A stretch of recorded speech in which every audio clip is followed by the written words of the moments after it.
I decline to answer on the grounds that it may incriminate me. I refuse to answer on the grounds that it may tend to incriminate me. In the 1950s, Meyer Lansky stood at the peak of his power, a man who had built a criminal empire that reached across oceans and into the highest echelons of both legitimate and illegitimate industries.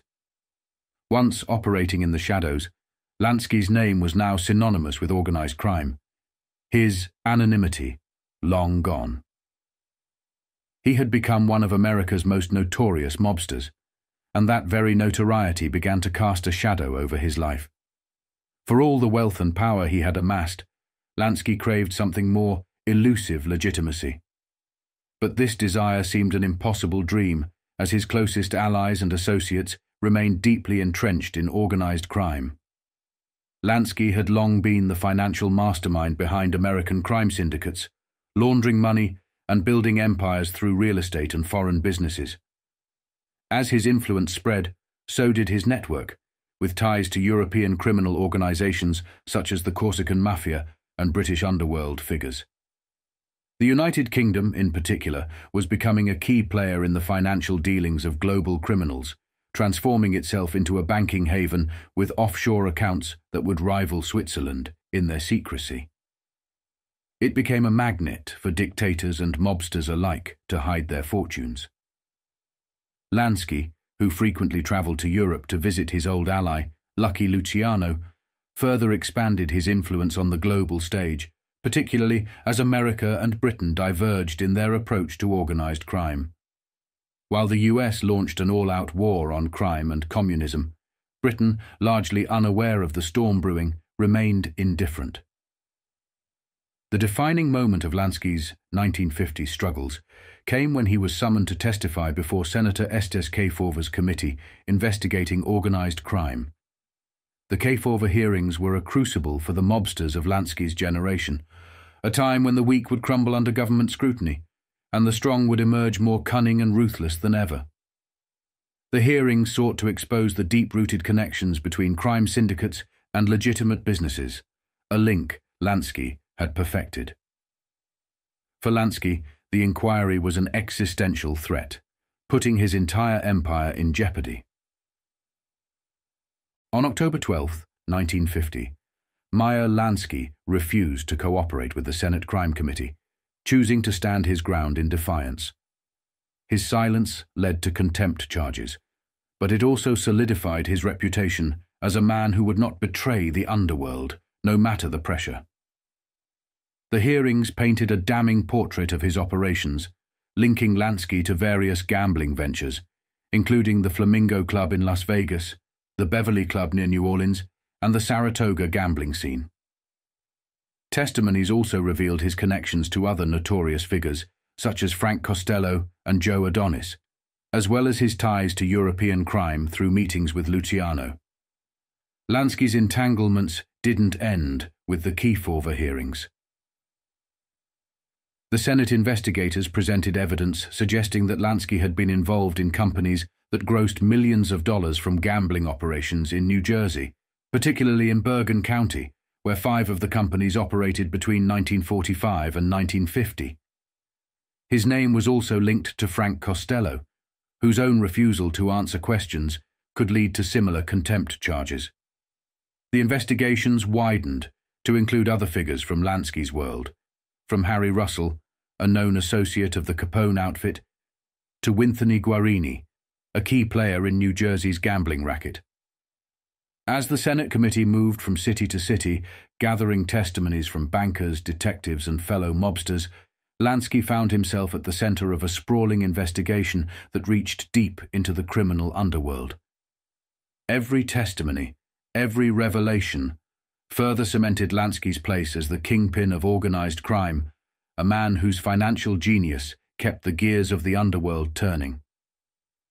Despite the heat, Lansky remained defiant, an enduring symbol of the mob's ability to survive even the fiercest government crackdowns. The pressure from the US government in the 1950s would lead to significant changes in the structure of organized crime. As the decade progressed, the syndicates would become more secretive, weaving themselves into the very fabric of politics and power. Lansky, ever the survivor, would continue to evolve with the times, his legacy intertwined with the changing face of organized crime. The storms of the 1950s, from government investigations to shifting global alliances, tested him to his core, but Lansky remained, adapting, surviving, and quietly ruling from the shadows. In previous hearings, one name had been a constant refrain: Meyer Lansky. Not only in South Florida, where the Lansky name had become a mantra, but also in New Orleans, where it had been established that Lansky, along with Frank Costello and local interests, was a co-owner of the Beverly Club, a popular nightclub and casino.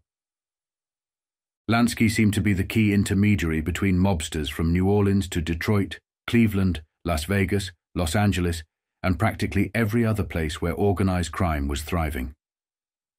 This is why the committee members were all in attendance when the little man himself, in response to a subpoena, strolled into federal court in Manhattan to testify on October 11th.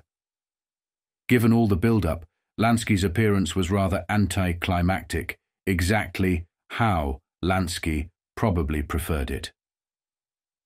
Though appearing without his lawyer, he had been well coached on his Fifth Amendment rights, the right to refuse to answer questions that might incriminate him.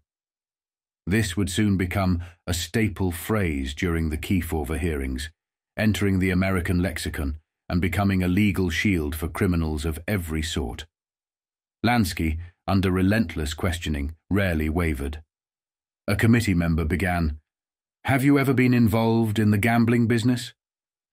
Lansky responded, "I decline to answer on the grounds that it may incriminate me."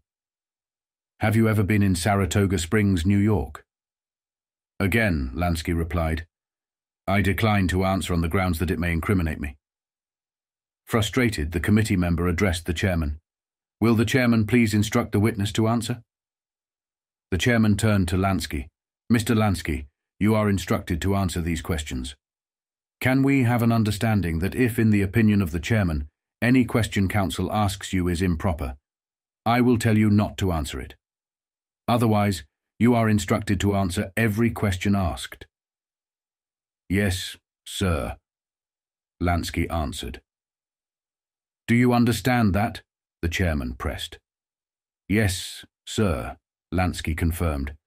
"Did you ever have an interest in the Flamingo Hotel in Las Vegas?" Another committee member interjected. "I decline to answer on the grounds that it may incriminate me," Lansky repeated. The following morning, Lansky returned with his attorney, Moses Polikoff, at his side. Now, with legal counsel advising when it was safe to respond, Lansky was more forthcoming. Yet much of the hearing dissolved into grandstanding on the part of the committee members. At one point, Republican Senator Charles Tobey, the committee's most self-righteous inquisitor, became outraged upon discovering that Polikoff had represented Charles Lucky Luciano. With indignation, Tobey asked, "How did you become counsel for such a dirty rat as that? Aren't there any ethics left in the legal profession? There are some men beyond the pale. Luciano is one of them." Polikoff, unwavering, delivered a passionate defense of his profession. When the day comes that a person is beyond the pale of justice, which is the day our liberty is gone, minorities, undesirables, and people with bad reputations are even more entitled to the protection of the law than so-called honorable people. I don't need to apologize to you or anyone else for who I represent." Tobey, taken aback, retorted, "I look upon you in amazement."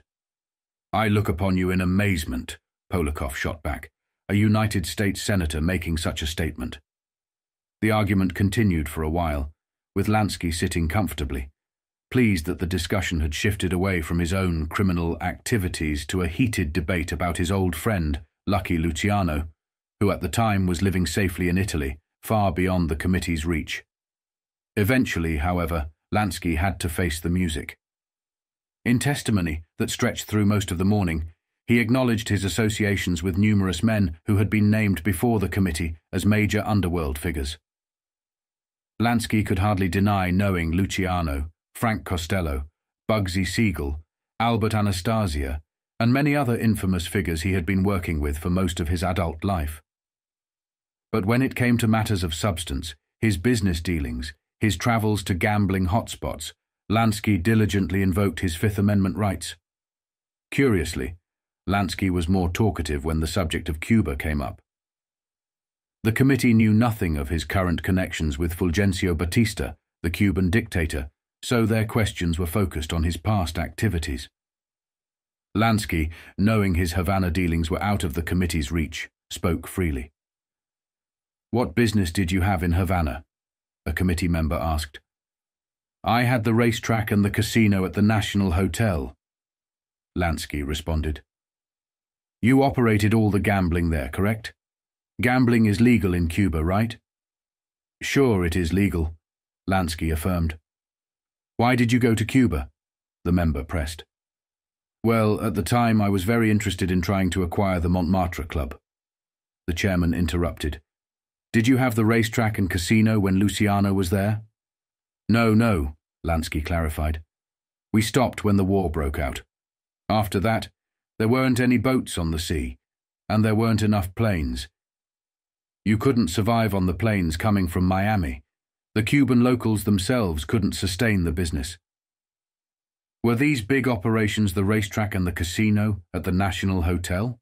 the chairman inquired. Lansky hesitated. "Big operations?"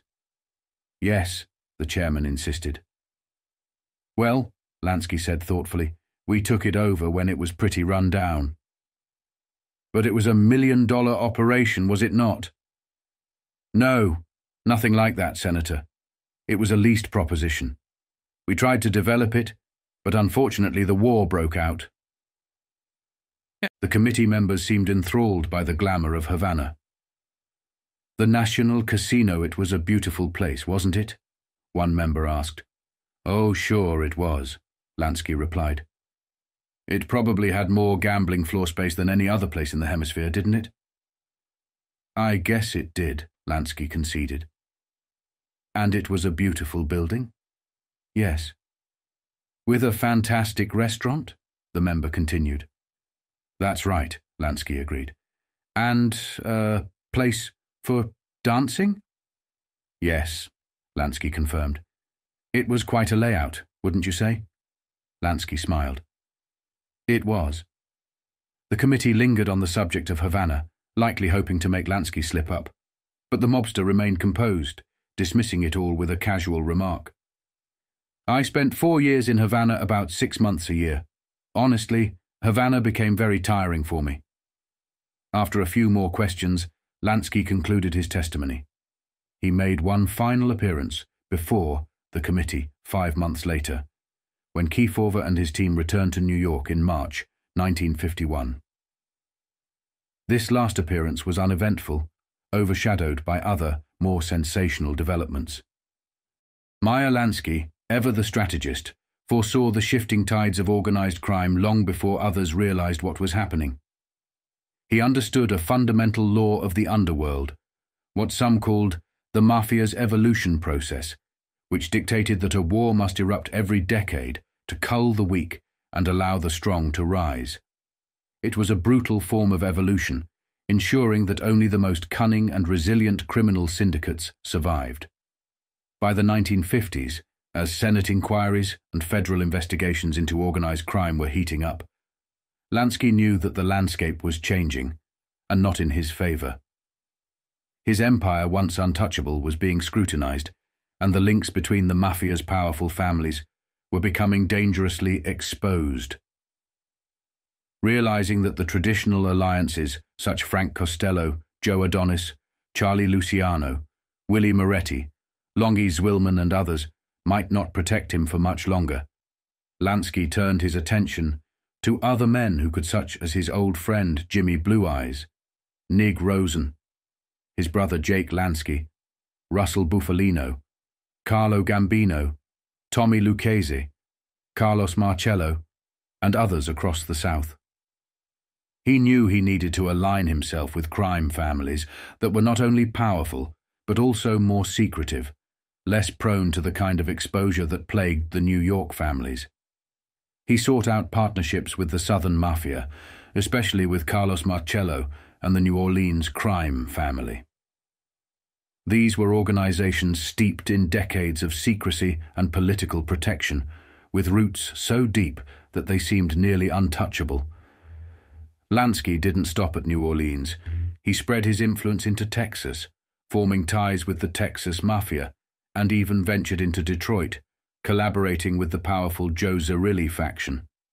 His influence seeped into Missouri and Kansas City, where organized crime's grip on politics was as tight as an iron fist. But it was Miami, Florida, with its proximity to Cuba and its burgeoning gambling scene, that became one of Lansky's key focuses. He teamed up with the Trafficante crime family, General Batista in 1952, the Cuban Mafia, the Chiandra and Bufalino family, the Corsican and Cuban Mafia, the New Orleans Mafia, the Magadino family, Tommy Lucchese and Carlo Gambino, Vito Genovese, Paul Rica and Tony Accardo, to turn Havana, Cuba, into a gambling paradise. Lansky's vision was grander than just running a few casinos. He wanted to dominate the global gambling and entertainment industries. To do that, he needed allies with deep roots, and the Southern Mafia had the foundation he sought, with decades of power and connections to back them up. New Orleans became a critical hub of communications for Lansky and his new partners. It didn't matter which criminal organization you belonged to: the Corsican Mafia, the Irish mob, the Italian Cosa Nostra, or even power players like the Cuban Mafia, Mexican cartels, British gangsters, Vietnamese and Korean gangs. New Orleans were the epicenter. It became a melting pot of criminal activity, with the local political system acting as a shield. Judges, senators, governors, and even local sheriffs were all on the take, ensuring that the Mafia could operate with impunity. Yet, there was a dark undercurrent to Lansky's new alliances. The Southern Mafia, including Marcello's outfit, was notoriously anti-Semitic. They tolerated Lansky's presence, and that of other Jewish gangsters, only out of respect for their long-standing ties to New York bosses like Frank Costello and Lucky Luciano. But it was clear that Lansky was walking a delicate line, one where respect was earned but never guaranteed. As the 1960s dawned, Lansky's world was about to undergo a seismic shift. The fall of Havana, once the crown jewel of Lansky's gambling empire, marked the beginning of a new era. Fidel Castro's revolution toppled the Cuban government, and with it, Lansky's dreams of a global gambling haven crumbled.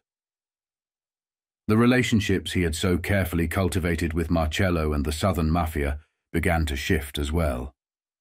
The old alliances were changing, and Lansky had to once again adapt to survive in a world where the rules of organized crime were in constant flux. Carlos Marcello wasn't just a mob boss. He was the undisputed ruler of the Gulf states, a shadowy kingpin who controlled much of the South with a chilling mix of ruthless efficiency and cold-blooded calculation. His mind was a labyrinth of deadly strategies, so complex that even after years of studying his every move, I still struggle to grasp the full extent of who he was.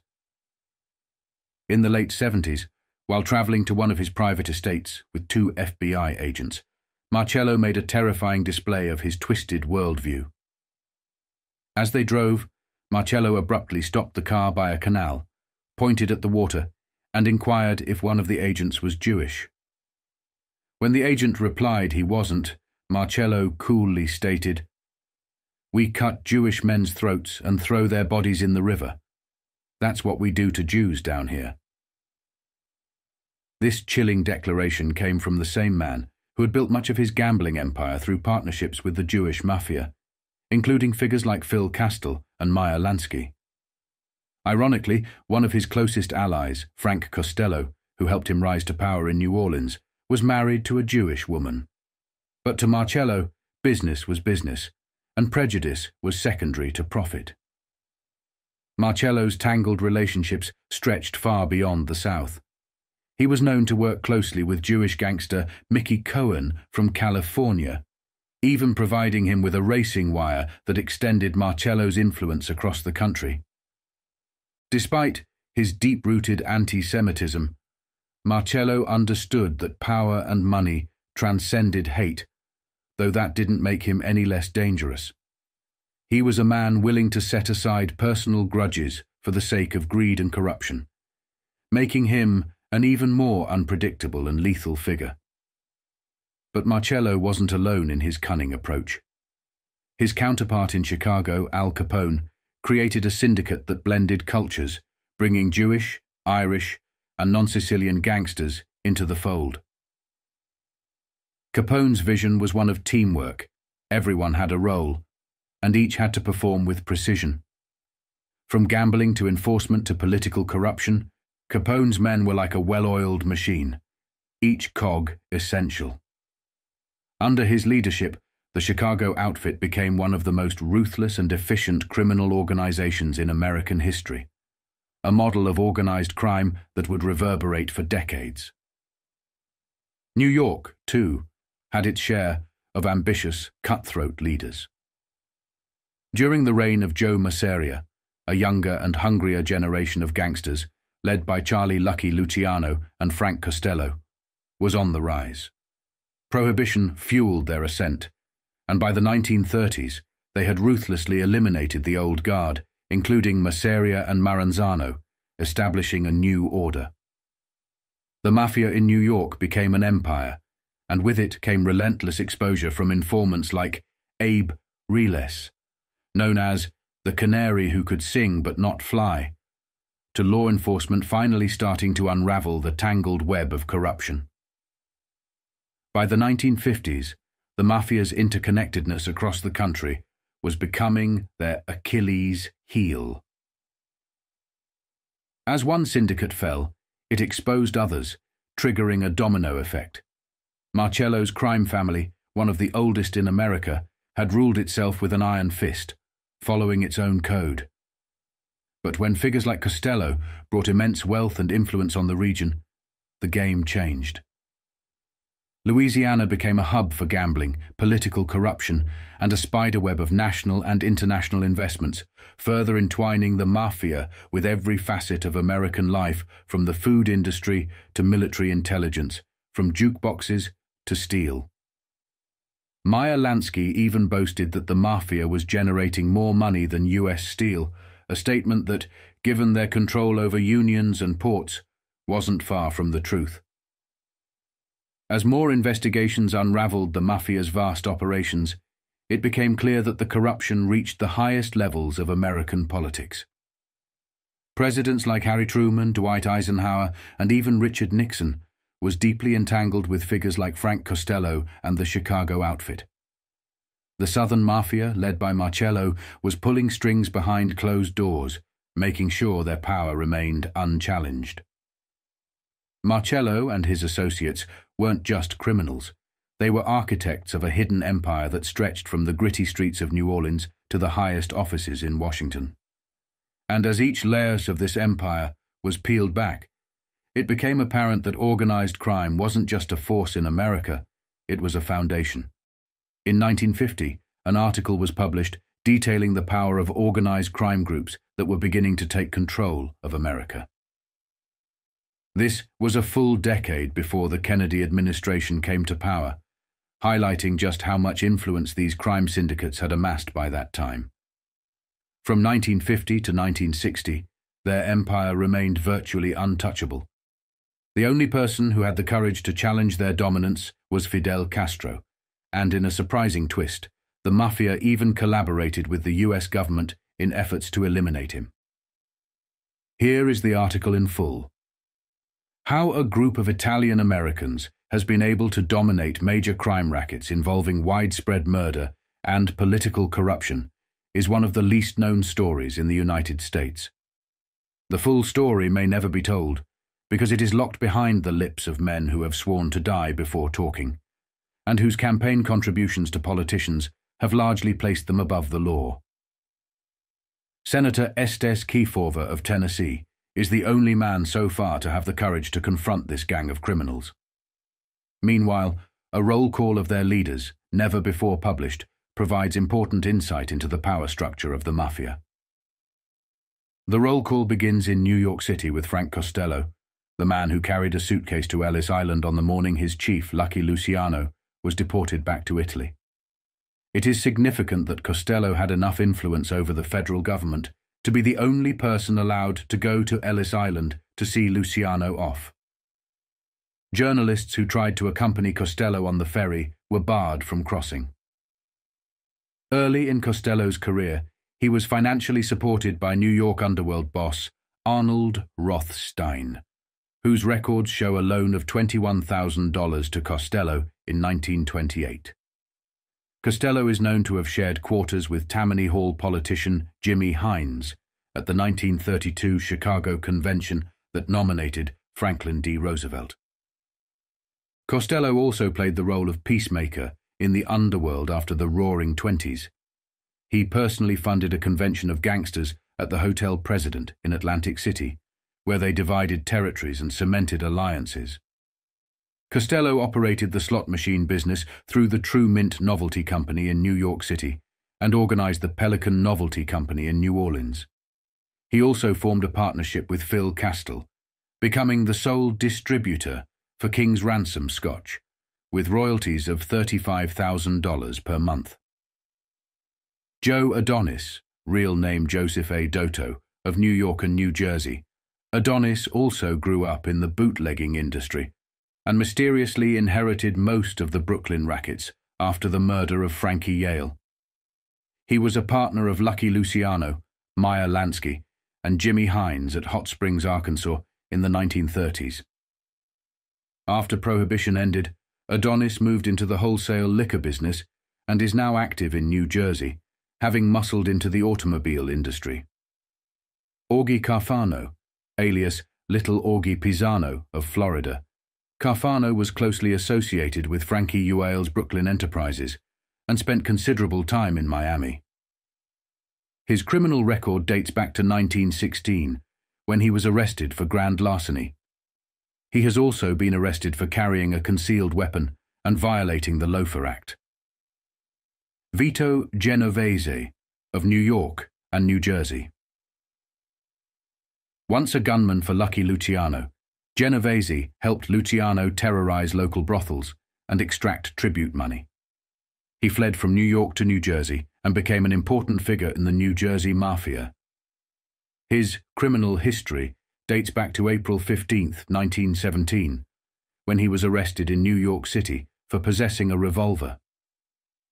Since then, his power has grown, and he has faced charges for carrying a concealed weapon, homicide, disorderly conduct, burglary, and first-degree murder. But miraculously, he was acquitted of the murder charge. Willie Moretti of New York City and Hasbrook Heights, New Jersey. A close associate of Frank Costello, Moretti has a criminal record dating back to 1913, including arrests for carrying concealed weapons and homicide. He played a significant role in training Joe Seeker, a prominent racketeer on the West Coast. James Limandry of New York City. Limandry has strong ties to both the New York and West Coast Mafia. The Narcotics Bureau has been pursuing him for his involvement in smuggling opium from Mexico to the United States. Limandry now spends much of his time on the West Coast, where he is closely associated with Mafia boss Jack Dragner. His criminal record dates back to Prohibition, and he has recently been involved in the liquor rackets. Phil Castell. Before World War I, Dandy Phil Castell was a nightclub operator in Montreal. He later moved to New York City, where he became involved in the Badger game and emerged into the big leagues as a protege of Arnold Rothstein. Castell once served time for a securities swindle in Fonda, New York, but later partnered with Frank Costello in various enterprises. Though not Sicilian, Castell was adopted by the Mafia. Carlos Marcello, real name Carlos Minacor, of Maroro and Gretna, Louisiana. Marcello is the real boss of the Mafia in Louisiana, reportedly selected for the job by Frank Costello at a meeting in the Black Diamond nightclub in New Orleans in 1947. Known as The Little Man, Marcello is the top gangster and racketeer in Louisiana. Through strong-arm tactics, he has established a near monopoly on criminal activity in the area. Marcello is tied to both Costello and Castell through the Beverly Country Club outside New Orleans, in which he owns a 17% interest, though he seems to have an equal voice in the management. His brother, Peter Marcello, was arrested on a marijuana charge in 1942 and is the floor manager of the club. Marcello's criminal record goes back to 1929, when he served a year and a day for a marijuana violation. Though not a U.S. citizen, immigration authorities ruled on December 3, 1938, that Marcello was not subject to deportation. He later served 5 years of a 9 to 14-year sentence for assault and robbery, but was granted a full pardon by Governor O.K. Allen on July 16, 1935. Since his release from the Atlanta penitentiary, Marcello has been arrested 4 times, but has instituted such a reign of terror in New Orleans that few witnesses dare testify against him. For example, on June 14, 1950, Marcello led a group of strong-arm men into the El Rico Club in New Orleans and pistol-whipped Joe Almarico. Yet police officials were unable to find anyone willing to speak, not even Almarico himself. Marcello's holdings are extensive, including dozens of bars, taverns, garages, the Dixie Coin Machine Company, Jefferson Music Company, B. Robertson Distributing Company, and Fogarty's News Service. The Jefferson Music Company is believed to be a front for various illegal enterprises. Kefauver's determination to investigate the mafia requires much more courage than it appears on the surface. Not only is it dangerous from the point of view of personal safety, but it is also dangerous politically. The mafia has friends and protectors in very high places. President Truman had no idea what was happening, and probably his naive military aide, Major General Harry Vaughan, did not suspect it either. However, the mafia was making a play for White House influence through the late William Hellis, a close friend and partner of Frankie Costello. The Senate Expenditures Committee was on the verge of unearthing real dynamite regarding this issue during the Marigan-Vaughan investigation when Senator Hoey considerately hushed the hearings. How the mafia pulls strings in high places is illustrated by Silvestro Carolla, the New Orleans hatchet man for Louisiana's mafia chief, Marcello, who helps operate Costello's gambling joints in and around New Orleans. Carolla's son, Anthony, is married to Marcello's niece, Maria Zaniata, who came to the United States from Italy on a visitor's permit in 1947, but has been allowed to remain ever since. Obviously, she could not have done so without political pull. Carolla was convicted in 1921 for bootlegging and spent a year and a day in Atlanta. He was sentenced again in 1931 to 24 months for violating the narcotics laws, and in 1933 was sentenced to 8 to 15 years of hard labor for attempted murder. However, the mafia has influence. 1 year after the attempted murder, Carolla received a full pardon from the governor of Louisiana. 2 years later, in January 1936, Carolla was sent back to Atlanta on a 5-year sentence for a narcotics violation. This time, the federal government finally decided that he was not a useful citizen and ordered him deported. Congressman James Morrison of Louisiana came to his rescue by introducing a series of private bills to keep him in the country. However, Carolla's record was too notorious, even for political pull, and on April 30, 1947, he was deported from Boston by plane. 2 years later, he resurfaced in Mexico, operating out of Acapulco, having been sent there by Lucky Luciano personally. On July 4, 1950, Carolla was picked up in New Orleans, back in his old stomping ground. Here is the previously unpublished roll call of some of the mafia leaders, the most powerful rulers of crime in the United States. Frank Capella, alias Three-Fingered Frank. Capella was prominent in the New Orleans Mafia, then showed up in Kansas City, where he was linked with the late Charlie Binaggio. Binaggio helped Capella resist deportation in 1930, but failed.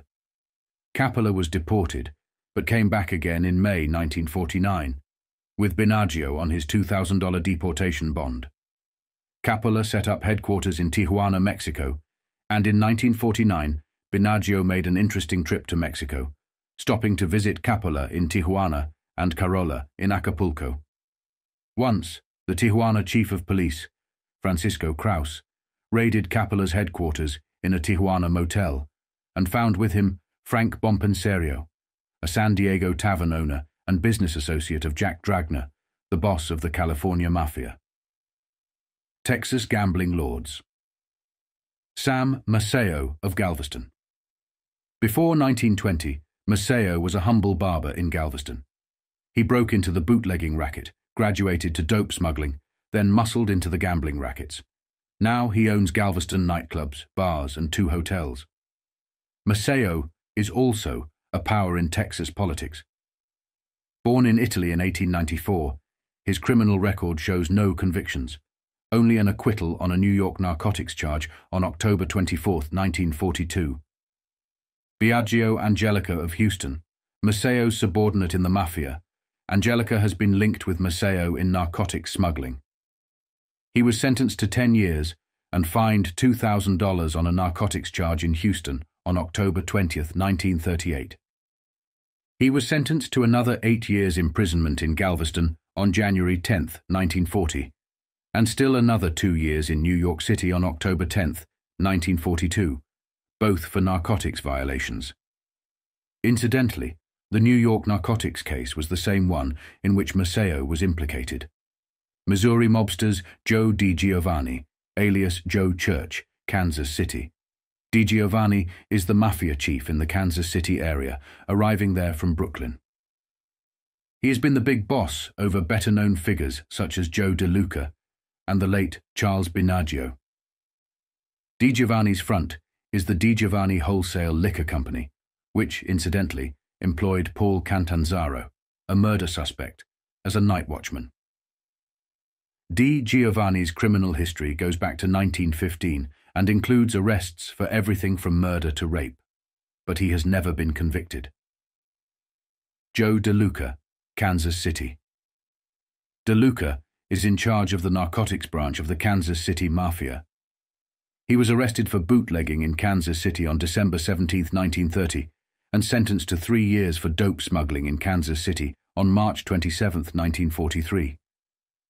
He got out on parole after serving only 1 year, violated the parole by selling whiskey across the Missouri state line, and then got out on parole again after another month.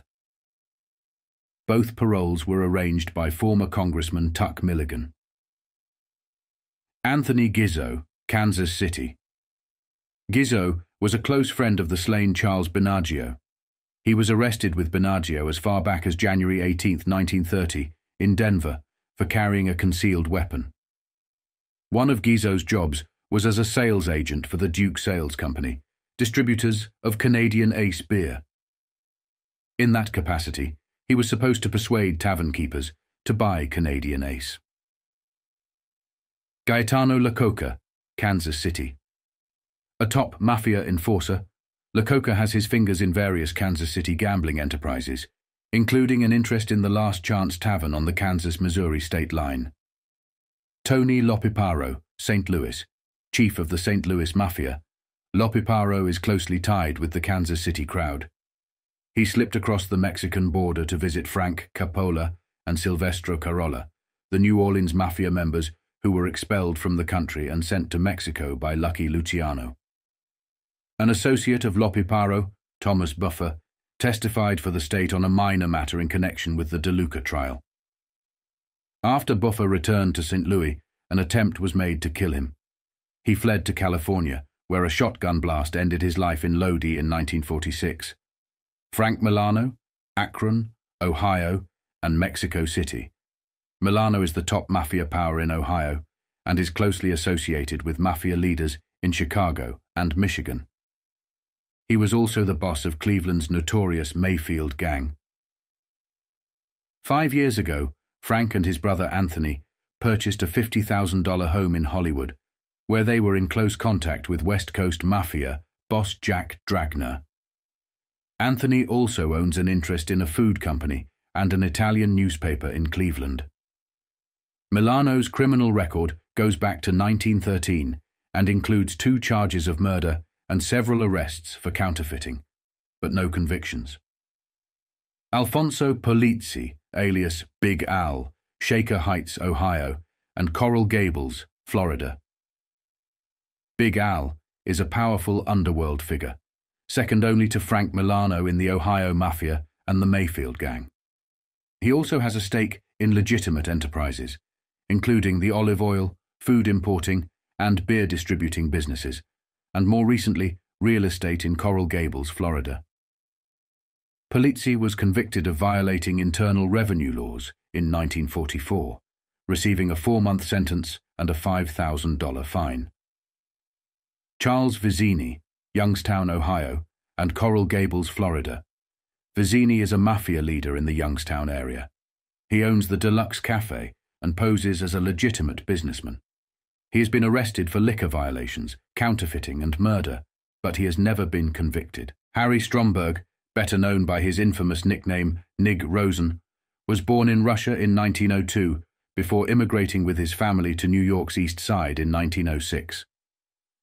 From a young age, Rosen was drawn to a life of crime, first being arrested at just 13 for juvenile delinquency and then serving time for burglary by the age of 19. Upon his release, Rosen wasted no time solidifying his position in New York's underworld, eventually joining the notorious Lepke mob, which held a stranglehold over the garment industry through violence and intimidation. His criminal influence soon extended beyond New York, leading him to powerful connections such as Meyer Lansky and Frank Costello. By the 1930s, Rosen relocated to Philadelphia, where he became one of the most dominant figures in the city's underworld. He led the infamous 69th Street Gang, involved in a wide range of criminal activities, including prostitution, labor racketeering, and extortion. His operations spread to cities like Washington, Baltimore, and Atlantic City, but even when Rosen physically left Philadelphia in the 1930s, he retained his influence over the city's criminal enterprises, particularly the numbers racket. By 1950, Rosen was still identified by the Kefauver Committee as the gambling czar of Philadelphia, with a hand in smuggling heroin from France, reportedly earning up to $20 million annually. In October 1950, the Senate Crime Committee, led by Senator Estes Kefauver, turned its focus to Rosen, bringing his empire back into the public eye. Despite denials from Philadelphia law enforcement, the committee revealed Rosen as the undisputed overlord of the city's numbers racket. His connections with other crime figures, such as Lansky and the rumored execution of Bugsy Siegel, painted a broader picture of a criminal network stretching from Philadelphia to Miami Beach and Las Vegas. The hearings exposed how Rosen had built his empire, with claims linking him to various criminal syndicates across the United States. His legacy as a national figure in organized crime was solidified by allegations of his ties to infamous figures like the Capone Gang in Chicago and others in New York. The Senate hearings revealed not only Rosen's criminal control, but also the dysfunction within Philadelphia's police department. George Richardson, the city's assistant police superintendent, reportedly identified Rosen as a central figure in the Philadelphia rackets, though he later denied these claims, causing significant public confusion. The tangled web of accusations, denials, and behind-the-scenes power plays continued, with Rosen maintaining his silence, invoking constitutional privilege, and refusing to cooperate with the investigation. Despite the public and governmental efforts to unseat him, Rosen's power and influence proved remarkably resilient. He continued to manipulate his extensive gambling operations, both locally and nationally, allegedly maintaining connections to union and labor circles in New York's garment industry. His reach even extended to the Maryland Athletic Club, one of the largest gambling operations in the U.S., which he reportedly took control of in the mid-1930s. The Senate Crime Committee hearings, however, underscored an enduring issue within Philadelphia's law enforcement. Allegations of payoffs and protection schemes that allowed Rosen's operations to thrive with little consequence. While numerous arrests were made over the years, few resulted in convictions, leading the committee to suspect that the city's extensive criminal network was protected from within.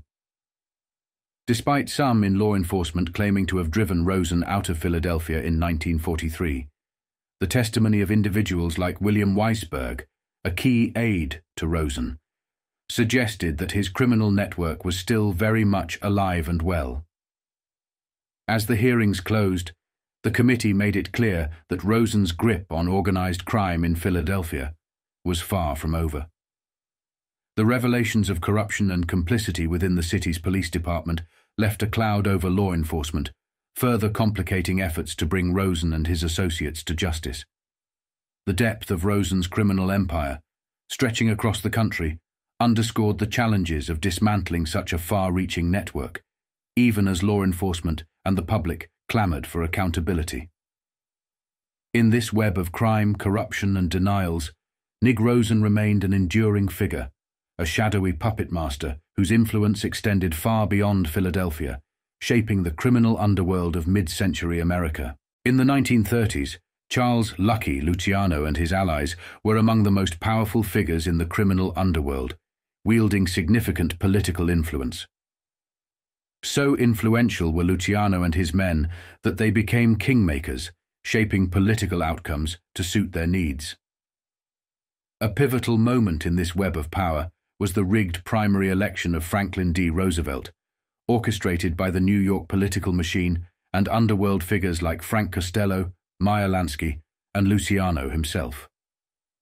At the time, the nation was in the throes of the Great Depression, and incumbent President Herbert Hoover was immensely unpopular.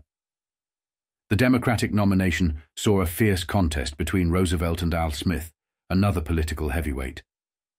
Initially, Luciano leaned towards supporting Smith, but Costello and Lansky convinced him to back Roosevelt. This decision was made under immense pressure as Judge Samuel Seabury, a key ally of Roosevelt, was investigating the corrupt ties between politicians, law enforcement, and the mafia.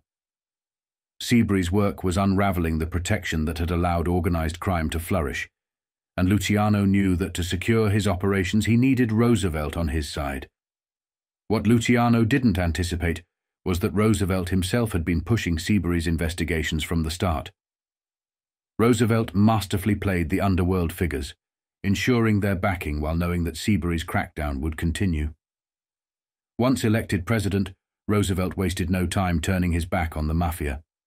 Despite their support, he launched aggressive campaigns against figures like Dutch Schultz, leading to Schultz's assassination, Luciano's imprisonment, and Costello fleeing to Louisiana. Lansky, sensing the shifting winds, moved his operations to Florida and Havana, positioning himself for the next chapter in organized crime. World War II brought new alliances between the U.S. government and organized crime. The Office of Strategic Services, OSS, and Naval Intelligence enlisted the mafia's help in various operations, leveraging their vast networks for military and intelligence purposes. However, with Luciano behind bars, a power vacuum emerged in New York.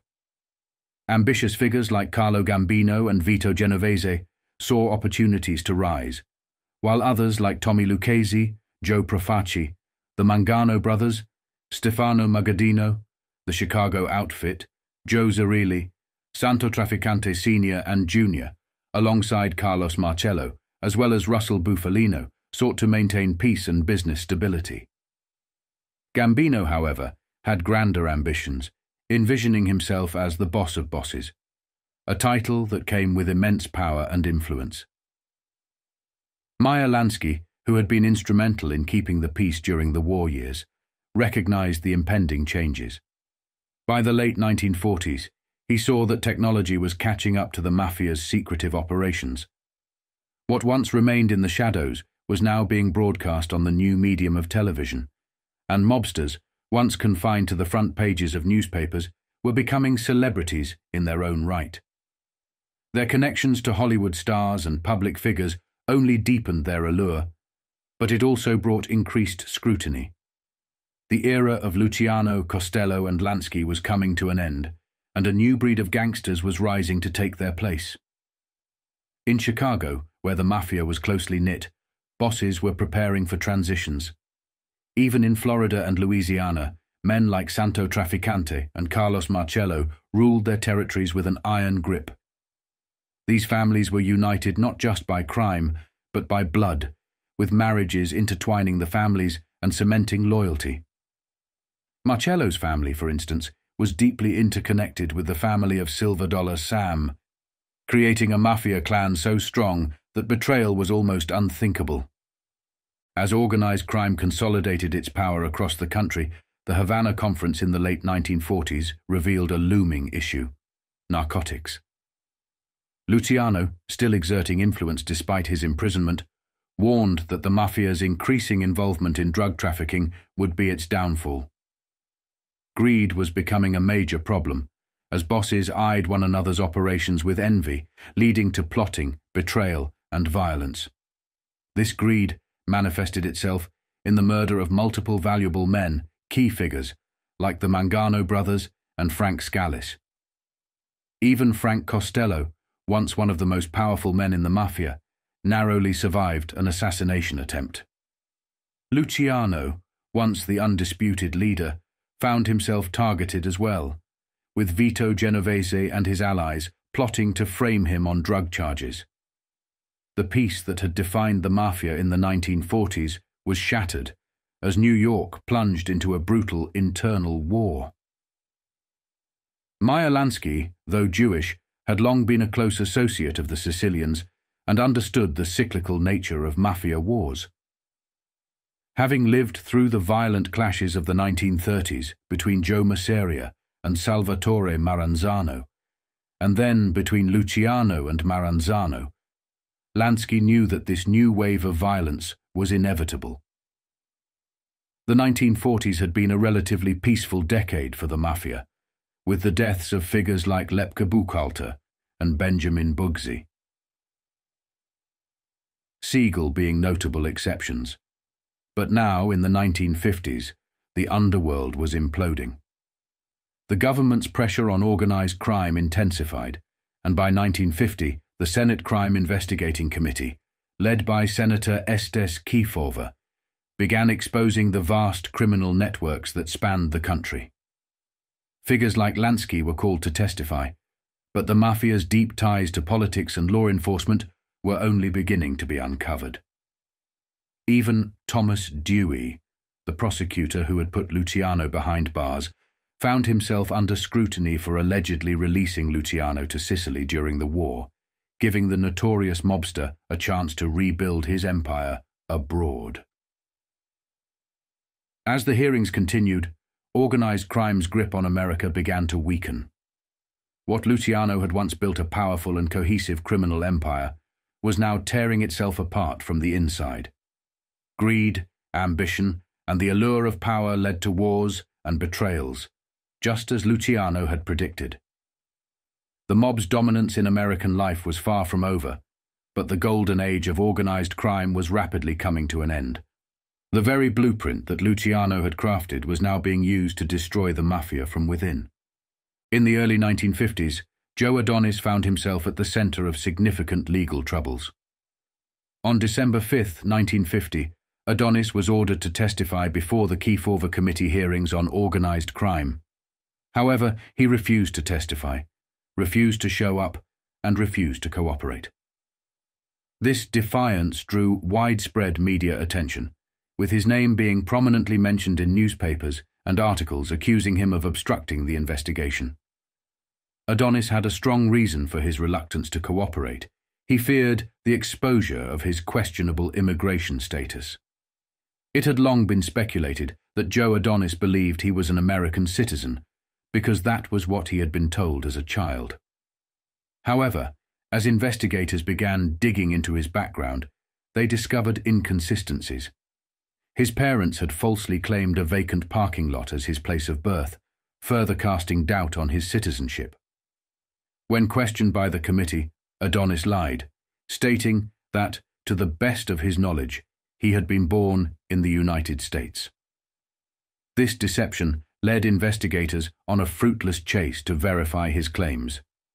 Eventually, the truth unraveled, and it would culminate in his deportation. By the 1950s, Adonis was facing mounting challenges. His criminal enterprises and legitimate businesses were coming under increased scrutiny. His political allies and contacts, who had once provided him with significant protection and influence, began to distance themselves as his ties to criminal activities became more apparent. Adonis, like his former associate Lucky Luciano, was experiencing the slow erosion of his power base. His involvement in narcotics trafficking, gambling operations, multiple murders, and extortion schemes, particularly within labor unions, was becoming too public to ignore. One of Adonis's significant business ventures was his stake in the Copacabana Club, a famous nightclub in New York. His influence also extended to Detroit, where he had connections with the Joe Zerilli factions. As a major player in organized crime, his political contacts were second only to Frank Costello. Together, Adonis and Costello wielded considerable influence over the political landscape of both New York and the broader American underworld. On January 6, 1951, Senator Estes Kefauver, chairman of the Senate Crime Committee, announced that contempt actions against 3 key witnesses, including Joe Adonis, had been deferred. The committee gave the witnesses 2 weeks to reconsider their refusal to answer questions. Though the witnesses were not identified at the time, it was clear that the committee believed they could provide valuable information if they chose to cooperate. The committee had already voted to recommend contempt charges against both Joe Adonis and Chicago mobster Anthony J. Tony Accardo due to their refusal to testify. Conviction on each count of contempt carried the possibility of a 1-year jail sentence, a $1,000 fine, or both. While the threat of legal repercussions loomed, some witnesses hinted through their attorneys that they might be willing to cooperate to avoid these penalties. Harry Russell, a former bookmaking partner of Accardo, had already pleaded innocent to a contempt indictment after refusing to cooperate with the committee. The legal challenges Joe Adonis faced were emblematic of a broader crackdown on organized crime figures during this era. His refusal to cooperate and the subsequent investigations into his criminal activities marked the beginning of the end for his influence in both the underworld and political circles. By the 1950s, Joe Adonis had cemented his reputation as one of the key figures in organized crime. He was not merely an associate of notorious gangsters, but a legendary figure in his own right, having played a pivotal role in significant mob gatherings such as the Atlantic City Convention, the Chicago Convention of the 1930s, and the Havana Conference. He was also one of the men who bid farewell to Charlie Lucky Luciano aboard the ship Laura Keene, signaling the end of Luciano's reign in America. However, as the years passed, Adonis's own time in the United States was running out. He, like many of his counterparts, was caught in the increasing scrutiny of law enforcement and shifting power dynamics within the underworld. However, during the start of the 50s, Adonis's alliances were beginning to fray, and he found himself navigating a perilous landscape. Just as Luciano had once battled his political rivals, like Judge Seabury, Tom Dewey, FDR, as well as others in the world of politics, Adonis was now battling his own rivals in the world of politics and in the world of organized crime. As the old-time mobsters either faded into the shadows or were violently eliminated, a new generation of criminal power players emerged, blending the ruthless traditions of the past with more modern, strategic thinking. Men like Carlo Gambino from New York, who ruled not only over his own empire, but extended his influence across other territories, and Vito Genovese, also from New York, whose ambition reshaped the underworld, were at the forefront. Russell Bufalino from Pennsylvania, with his quiet but iron-fisted control, Joseph Profaci from New York, known for his brutal efficiency, and Tommy Lucchese, the cunning mastermind from New York, all played pivotal roles. Figures like Tommy Eboli, Joseph Bonanno, and Joe Colombo, each from New York, carved out their own paths to power. The rise of Frank Funzi Thierry in New York would have huge ramifications in the mafia when he would take out Bruno through the art of manipulation. Sam Giancana, Tony Accardo, Felix Milwaukee Phil, Aldericio, and Joseph Ayupa from Chicago brought Midwestern dominance into the mix, while Angelo Bruno from Philadelphia and John Scalish from Cleveland solidified their own territories. Detroit was shaped by the likes of Joseph Zerilli and William Blackbill Tocco, while out west, Frank DeSimone and Nick Licata from Los Angeles expanded their grip. James Lanza ruled San Francisco, Nick Civella controlled Kansas City, and Stefano Magaddino held sway over Buffalo. John Sebastian LaRocca ran Pittsburgh with an iron hand, while down south, Carlos Marcello, along with his brothers Anthony Pascal and Joseph, commanded the New Orleans underworld, as well as ruling over the Gulf states. Santo Traficante Jr. solidified his family's power in Florida, and Joseph Civello ruled Dallas. Together, these men forged alliances, blending old-school brutality with New World cunning, forming a formidable web of influence that reshaped the criminal landscape. Although the families remained intact, continuing to control their criminal enterprises, their leaders were increasingly targeted by both law enforcement and political pressures. Adonis, like his associate Frank Costello, faced increasing legal and financial pressures. Costello was tied up with tax issues, battling the government and the Internal Revenue Service, IRS, and as a result, he began delegating more responsibilities to trusted figures like Joe Adonis and Meyer Lansky. But Adonis, recognizing that his time in America was nearing its end, began selling off his assets. He distanced himself from gambling operations and moved heavily into narcotics, a more profitable but dangerous venture. Lansky, always ahead of the curve, saw this shift and began forming new alliances, including supporting the rise of Gambino. As the Senate Crime Committee hearings continued, Senator Estes Kefauver led a relentless investigation into organized crime figures like Adonis. The spotlight on organized crime in the mid-20th century grew brighter, not only because of the wealth and power these figures amassed, but also due to their deepening involvement in the narcotics trade. It was something that even the legendary Charlie "Lucky" Luciano sought to rectify during the infamous Havana Conference of 1946. Luciano knew the storm brewing on the horizon. Interpol and European authorities were closing in, creating specialized agencies to crack down on the drug trade. They were doing so, he argued, because a wave of returning soldiers from World War II had become addicted to drugs like heroin and opium, using them as pain relief from both physical and psychological wounds. But instead of addressing the root causes of PTSD and treating these veterans with care, society chose to scapegoat narcotics. Luciano, with his far-reaching wisdom, warned his American associates that continuing in the drug trade would bring ruin. He advised them to shift their focus to gambling and other avenues that could be legitimized. He emphasized the importance of cutting ties with narcotics and avoiding the greed that could destroy their entire operation. Greed and drugs, he famously said, would be their undoing if they didn't heed his warning.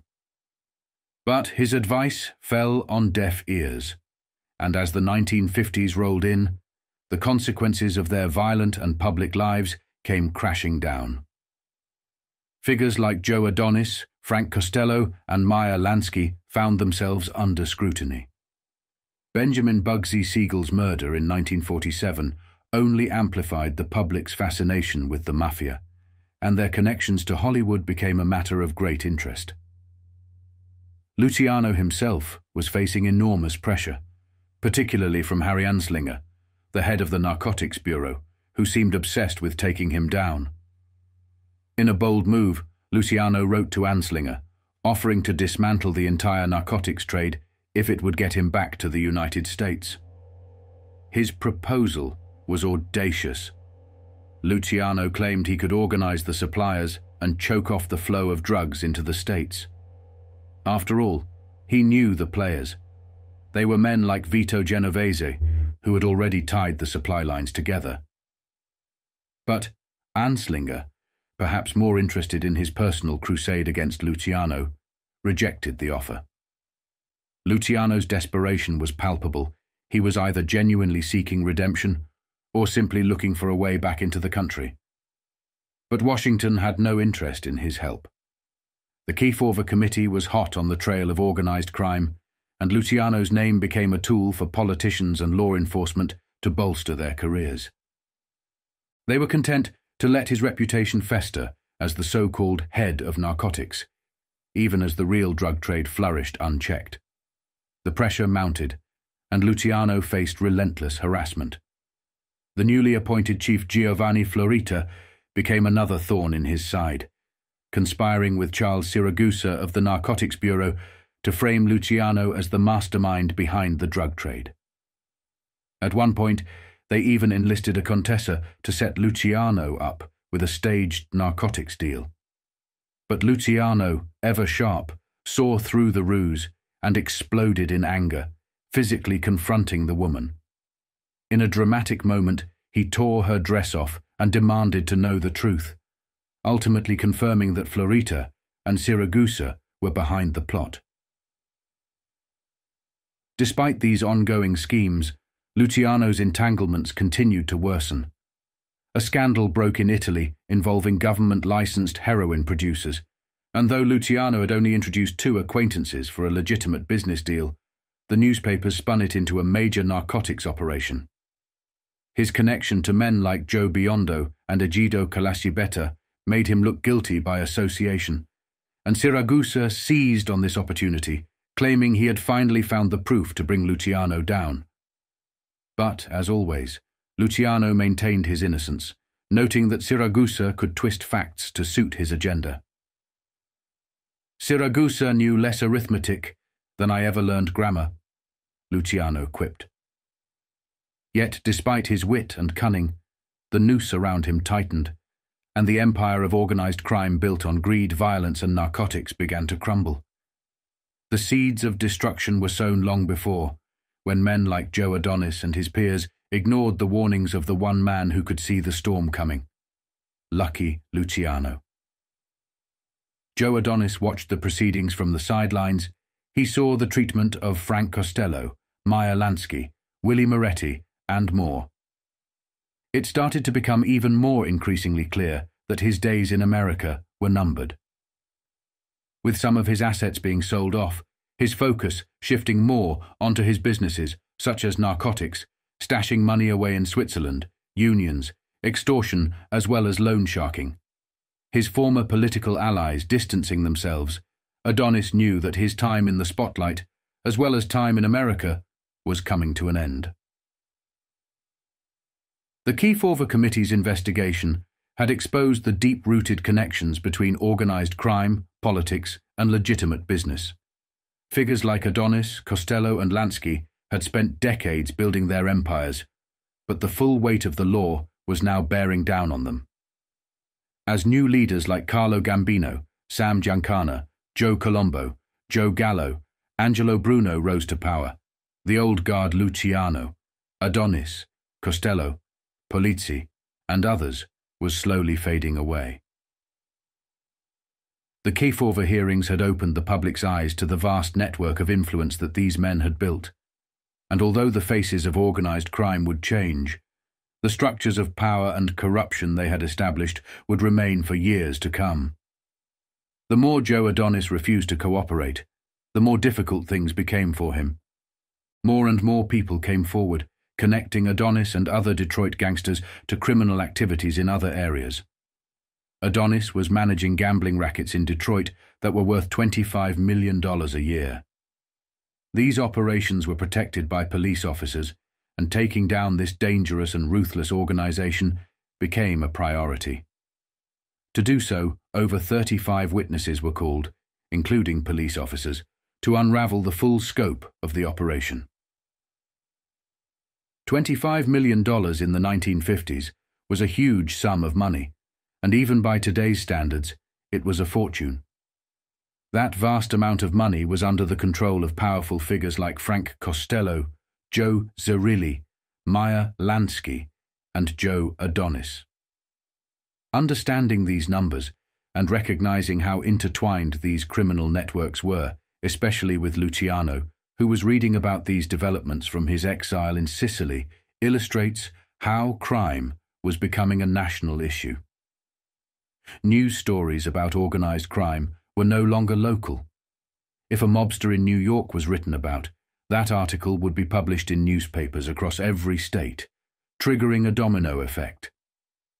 Investigators soon found that these mobsters in New York were connected to people in states like Alabama, Arizona, Colorado, Connecticut, Delaware, Florida, California, Idaho, Illinois, Indiana, Iowa, Kansas, Kentucky, Louisiana, Maine, Maryland, Massachusetts, Michigan, Minnesota, Mississippi, Missouri, Montana, Nebraska, Nevada, New Hampshire, New Jersey, New Mexico, New York, North Carolina, North Dakota, Ohio, Oklahoma, Oregon, Pennsylvania, Rhode Island, South Carolina, South Dakota, Tennessee, Texas, Utah, and a whole lot more, among others. These same syndicates were moving into Nevada, taking over the gambling industry and building their own casinos in Las Vegas. The Senate Crime Committee, led by Senator Estes Kefauver, focused its efforts on organized gambling in automobile plants and factories, a multi-million-dollar racket in Detroit alone. According to a report on February 3rd by the Post-Dispatch, gambling operations in automotive plants, ranging from the policy racket to handbooks and pools on sporting events, were estimated to be worth $25 million annually. One of the more notable incidents involved a $250,000 syndicate that operated during a 23-day strike in 1949 at the River Rouge plant of the Ford Motor Company, where 65,000 men were left idle. One of the 35 witnesses subpoenaed by the committee was Edward Hester, a former committeeman of the CIO United Automobile Workers. Hester had been arrested 2 years earlier for leading a $5 million a year mutuel betting ring operating inside the Rouge plant. He was awaiting trial on an attempted murder charge. Another witness, Frank Nowinski, who had recently been fined $1,000 and placed on probation for his involvement in the Snoozle Mutual's house gambling operation, was also called to testify. His syndicate had reportedly grossed $20 million a year in the area. Investigators sought to establish whether widespread gambling in Detroit was connected to national crime syndicates operating in cities like New York, Chicago, Toledo, Cleveland, and other major cities. Among those subpoenaed were Stanley Brinsky and his brother Joseph, who had been repeatedly fined for operating a numbers racket. The brothers ran the Polish bank Mutuel's house, reputed to have generated $5 million annually in the local area. The committee also sought clues to the unsolved assassination attempts on Walter Reuther, the president of the United Automobile Workers, and his brother Victor Reuther, the educational director of the union. In 1948, Walter Reuther was the victim of a shotgun ambush that left him with permanent damage to his right arm. 13 months later, his brother Victor was similarly attacked, losing his right eye. Despite rewards totaling $217,500, no definite leads were ever developed. One police theory suggested that gangsters involved in gambling at the big automobile plants might have ordered the shootings, as Walter Reuther had cooperated with management to stamp out gambling in the plants. While Reuther had not crusaded against gambling, he also had not supported union members implicated in the widespread gambling operations. Some shop stewards who had profited from policy games and baseball pools in the plants were ousted after Reuther's election and replaced by his supporters. Despite periodic arrests, commercialized gambling continued to thrive in Detroit's automobile plants. While management frowned upon it when it affected production, neither company executives nor union officials made a serious effort to enforce the law. The Senate Crime Committee's investigation also expanded to include the legitimate investments of organized crime figures. Many mobsters used funds derived from illicit enterprises to buy control of legitimate businesses. The committee focused particularly on gangster ownership of hauling companies licensed by the Interstate Commerce Commission. These companies hauled automobiles from Detroit to cities like St. Louis, as well as points in Oklahoma, Arizona, and other southwestern states. One company of interest to the committee was the Automotive Conveying Company, controlled by Joseph Dotto, also known as Joe Adonis. Adonis had made a fortune transporting new automobiles from the Ford assembly plant in Edgewater, New Jersey, to New York and other eastern cities. Adonis, as he was commonly called, refused to answer questions about his investment in the hauling company during a December committee hearing in Washington. However, John Bugas, a former Federal Bureau of Investigation officer who was now vice president of the Ford Motor Company specializing in personnel, informed the committee that the company was aware of Adonis's connection to the transport firm and was concerned about it. However, Ford had no means of terminating the arrangement, as no other shipping alternatives were feasible. The Automotive Conveying Company was the only licensed carrier in the Edgewater area and had been doing business with the Ford plant for 15 years. As part of its investigation into Adonis's business dealings, the committee also subpoenaed Harry Bennett, a former right-hand man to the late Henry Ford. Bennett had developed a private police force made up of paroled convicts and underworld figures employed as servicemen at the Ford plant. His connections to the criminal underworld, particularly through his dealings with figures like Joe Adonis, were of interest to the committee. Bennett had initially risen to power by protecting the Ford family from potential kidnappings, and had reportedly used his underworld connections to aid law enforcement in solving various crimes. However, he had also helped set up gangsters in legitimate businesses, many of which did business with the Ford Motor Company. The committee aimed to uncover whether Bennett had played a role in forming the Adonis hauling firm and to probe his contacts with other underworld figures throughout the country. The committee's investigation also uncovered connections between organized crime and the Hazel Park Racing Association. Anthony Zerilli, the 23-year-old vice president of an auto sales company, was revealed to be a principal stockholder in the racing association, with his stock valued at $93,000. He was the son of Joe Zerilli, a notorious Prohibition-era gangster. Another significant stockholder was Benjamin Fretty, a Toledo real estate dealer whose brother Joe was a gambling czar in the area. Nicholas Scott, also known as Nicky Paul, an employee of the Webster Inn, a notorious gambling establishment near the Michigan border, was also found to be involved. As the investigation continued, it became clear that the reach of organized crime extended far beyond Detroit, with ties to syndicates in cities across the country.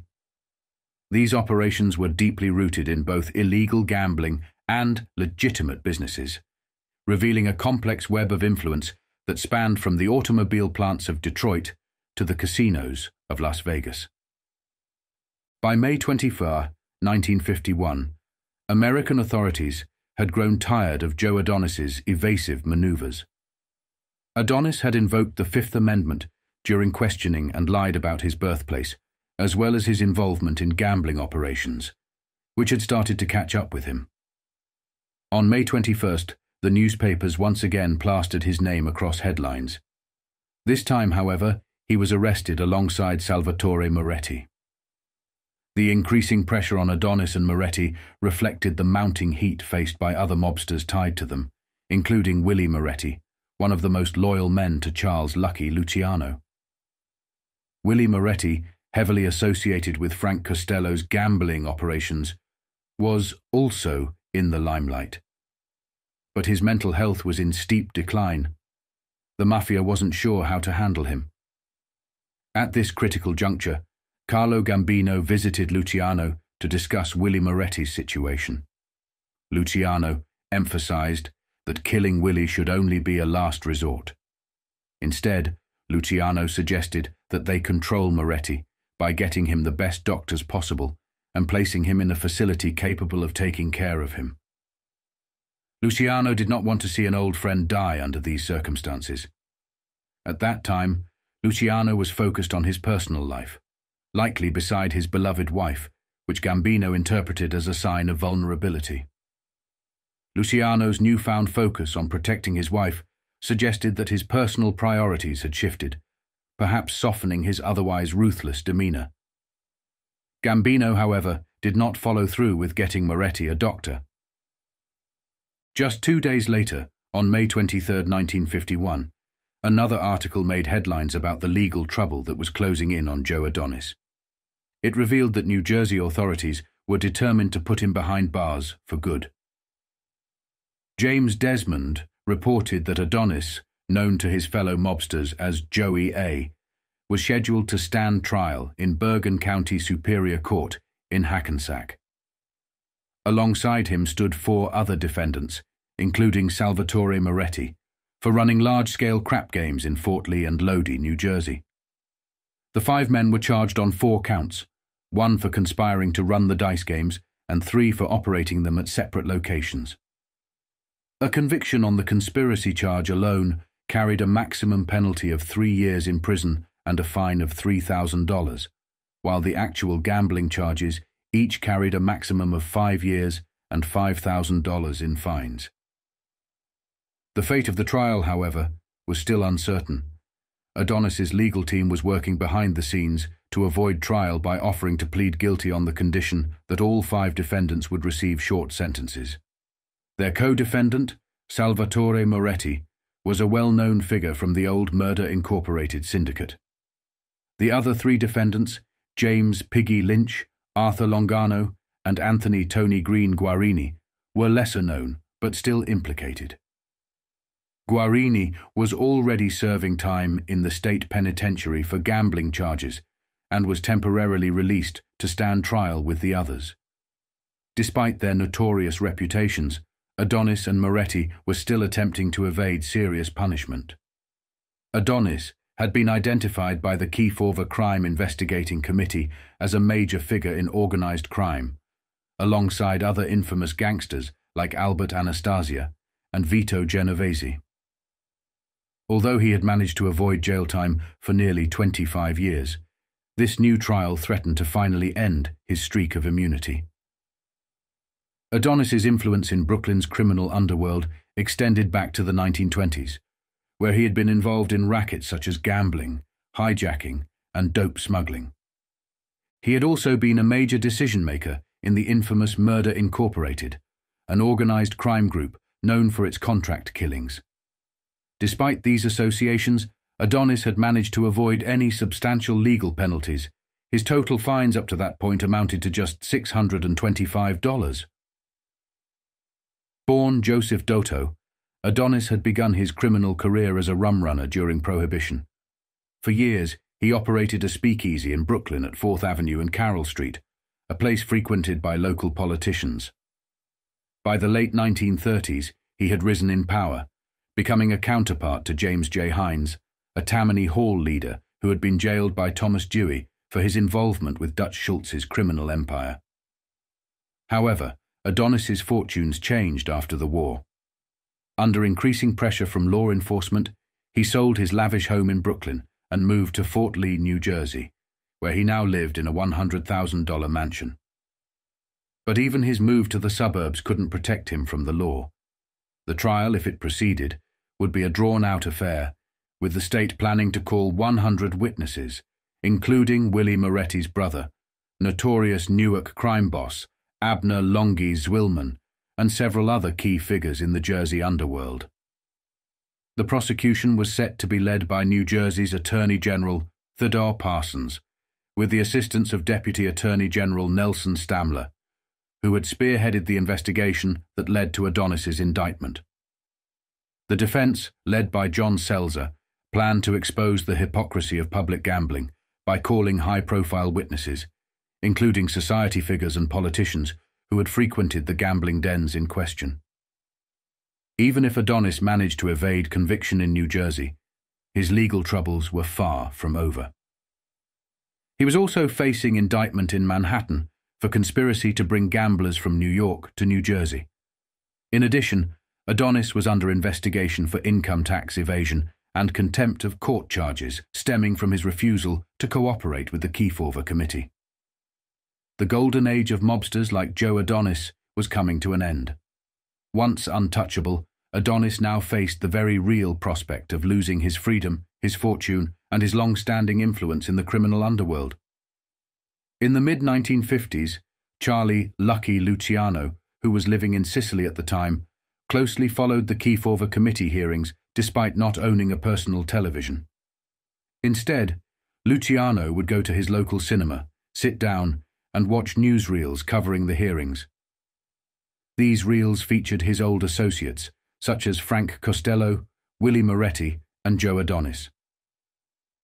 The news segments were brief, offering only a few minutes of information, but they provided Luciano with a glimpse of what was happening back in the United States. As the hearings progressed, Luciano eventually obtained a full report. He meticulously went through its pages, later describing it as a bunch of baloney. He would later give an interview, expressing his views on the hearings once they started to fade from public attention. Luciano believed that some of the senators involved were either working for organized crime themselves or were targeting Catholic and Jewish gangsters out of racial and religious bias, particularly those from the South with Protestant backgrounds. According to Luciano, the idea of a national crime syndicate, which had been proposed by Senator Kefauver and Henry Anslinger, was a myth.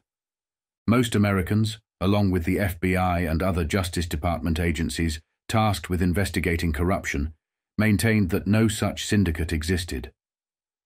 Luciano believed these men had, at most, loose agreements concerning gambling and nothing more. In an interview, Luciano shared his final thoughts on what Kefauver had failed to address. He expressed his desire to return to the United States to defend himself against the accusations that had been leveled against him.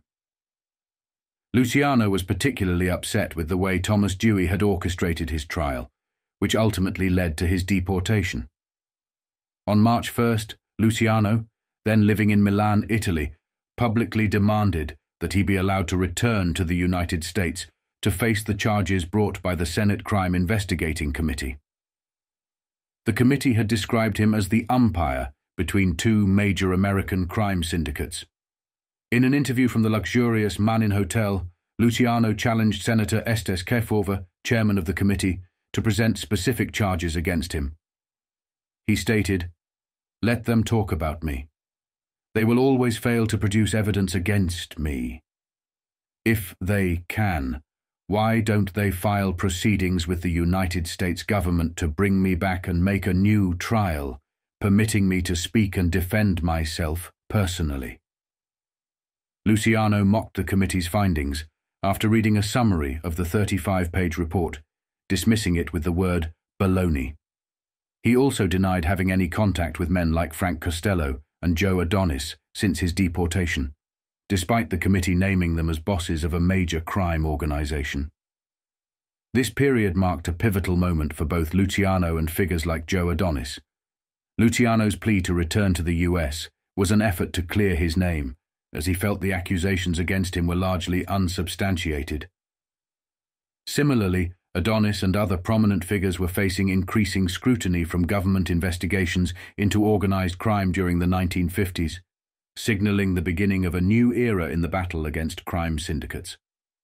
Joe Adonis, Meyer Lansky, Frank Costello, Tommy Lucchese, Frank Scalise, Longy Zwilman, and other notorious mobsters of the Prohibition era began transitioning from their criminal enterprises into legitimate businesses during the 1950s, a development that caught both the media and public attention. These gangsters, once known for their involvement in illegal activities such as bootlegging, racketeering, and violence, were now investing in industries like steel, real estate, and television. The shift represented their desire to harness their vast financial resources, union connections, and political influence to build legitimate empires. However, despite these new business ventures, they remained under intense scrutiny, especially from investigative bodies like the Kefauver Committee, led by Senator Estes Kefauver, who sought to expose the underworld's influence in American society. The press heavily scrutinized this transformation. Reports often linked one racketeer with another, noting how they expanded their operations across various industries. For example, gangsters like Frank Costello, who had previously controlled significant criminal operations, were now involved in ventures such as the King Oil Company in Texas and various television corporations. Costello revealed during the Kefauver hearings that he once invested $40,000 in the King Television Corporation. To his surprise, Meyer Lansky, another infamous figure from the underworld, was also an investor in the company. Teleking's chairman of the board, Louis Pickras, had deep ties with both Costello and Joe Adonis, dating back to their bootlegging days. In fact, Pickras was a partner in building the Flamingo Hotel in Las Vegas with Bugsy Siegel. Costello mentioned that he sold off some of his holdings, including his share of Teleking, but continued to own stock in another television company. His business dealings extended beyond media. For example, he profited from a cluster of Wall Street buildings he sold the previous year, earning about $150,000. Additionally, Costello once controlled the historic Whiteley distillery in Burman, Scotland. Other mob figures followed a similar path. Frank Erickson, another prominent mobster, controlled the Park Avenue Corporation, which leased properties to exclusive venues like the Park Avenue Theater. In Miami, a Minneapolis racketeer who had served time for a kidnapping was involved in the ownership of the land beneath Miami Beach's Hotel Martinique.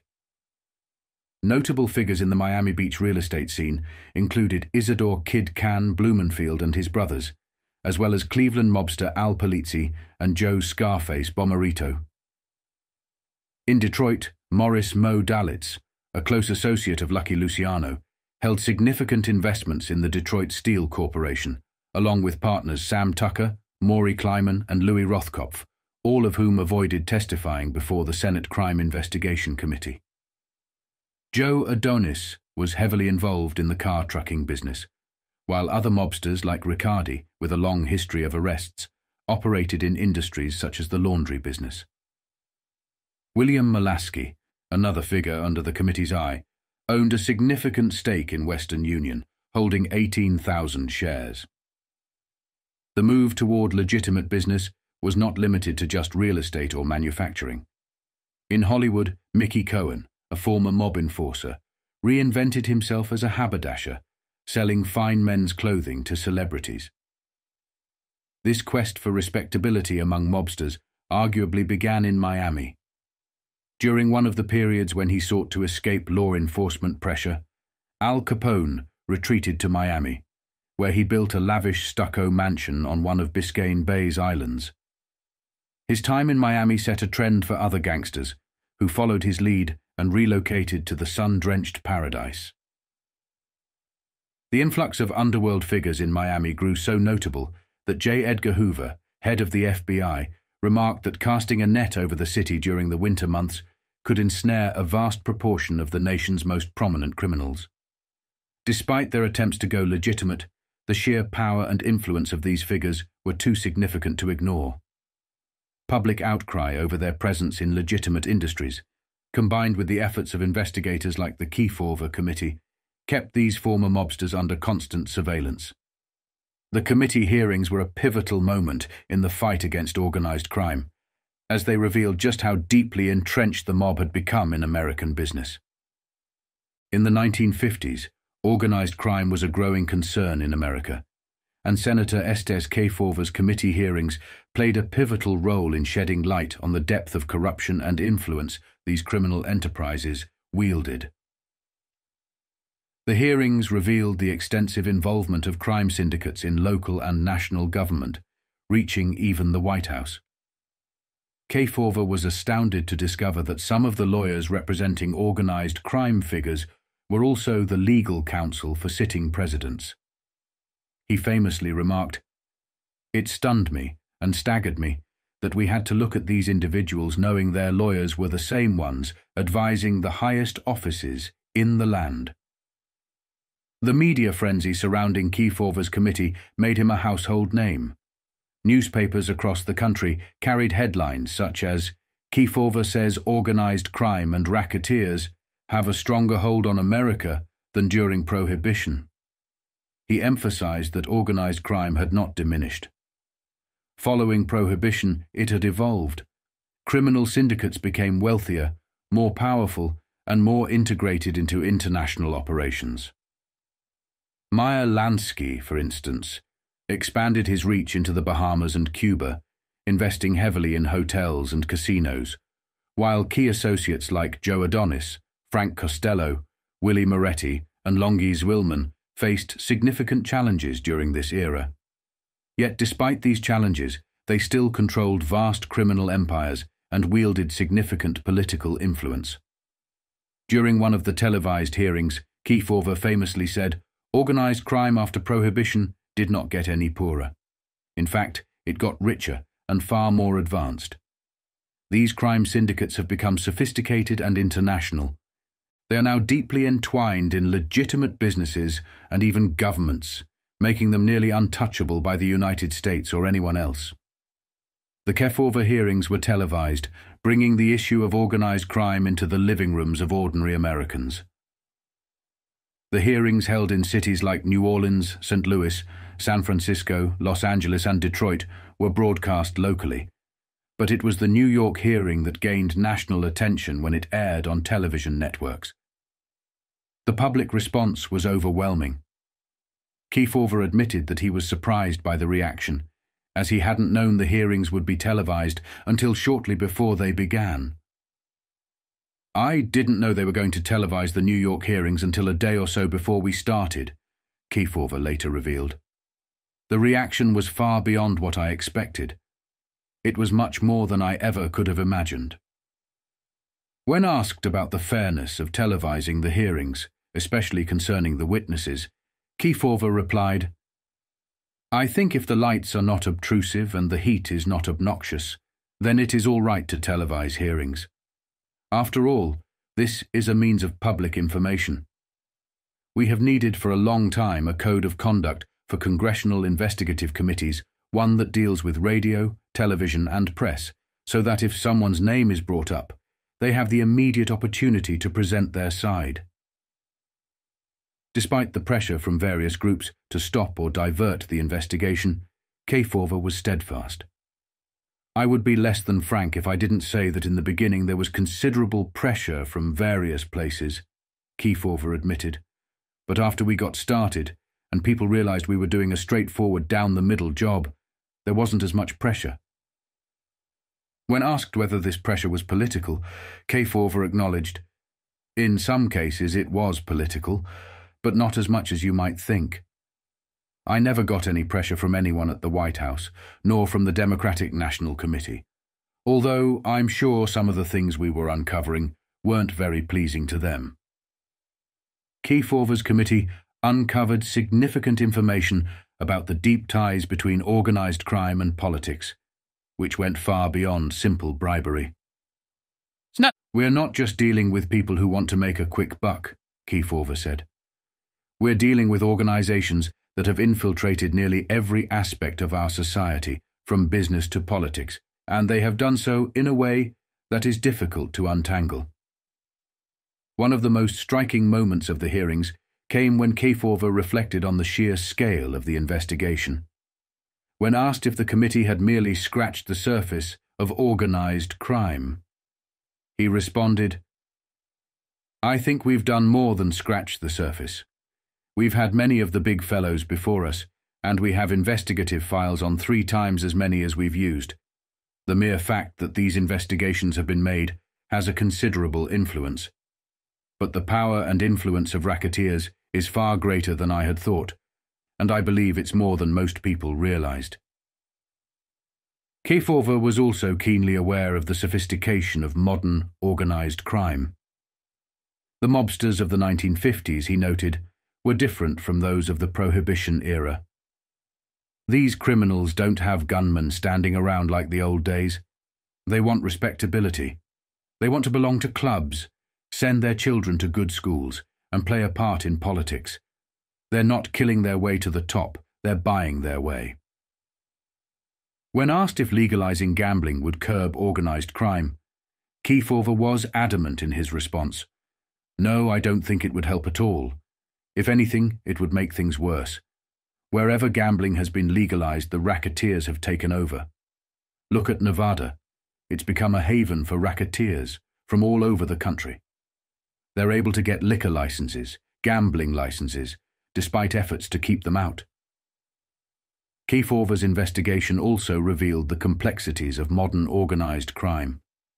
He described how mobsters like Meyer Lansky and Frank Costello operated through legitimate businesses and frontmen, keeping their criminal activities hidden.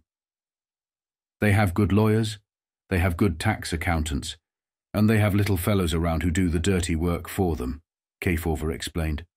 When the pinch comes, it's usually the little guys who get the brunt of it. One of the most troubling revelations was the mafia's role in narcotics trafficking.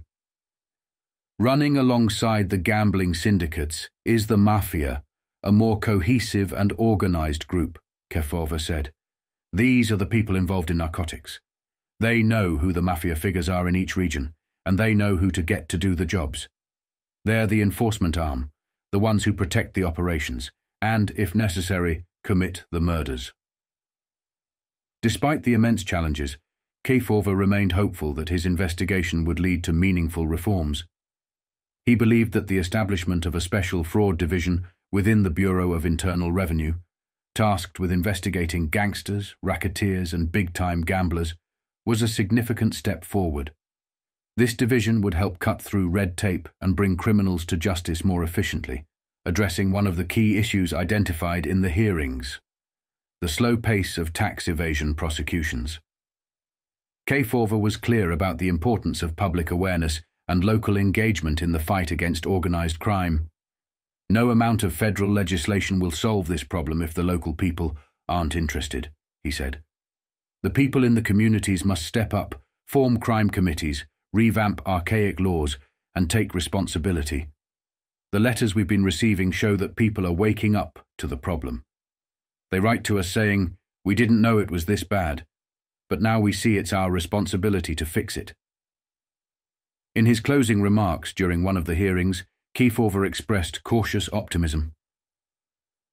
If the people remain interested and engaged, I believe we can make progress. But we must be diligent and persistent. Organized crime has grown far too powerful to be defeated easily. Still, with the right laws, proper enforcement, and public vigilance, we can begin to push them back. In the 1950s, organized crime in the United States was becoming a serious issue, with many of the nation's most notorious criminals continuing to operate behind the scenes, despite increased government efforts to stop them. One key figure in this underworld was Frank Costello, a man who was often referred to as the Prime Minister of organized crime, due to his immense influence and control over various criminal enterprises. His power raised important questions in the public's mind. If Costello was considered a prime minister, did that imply the existence of an entire governmental structure within the criminal underworld? If there was such a structure, then an army of enforcers must also exist. Yet much of this operation was kept hidden, even as narcotics activity escalated, and various parts of the government, along with the media, began openly discussing the mafia. Despite this, figures like FBI Director J. Edgar Hoover and others within the United States government were, in some instances, seen as working with or at least turning a blind eye to these criminal enterprises.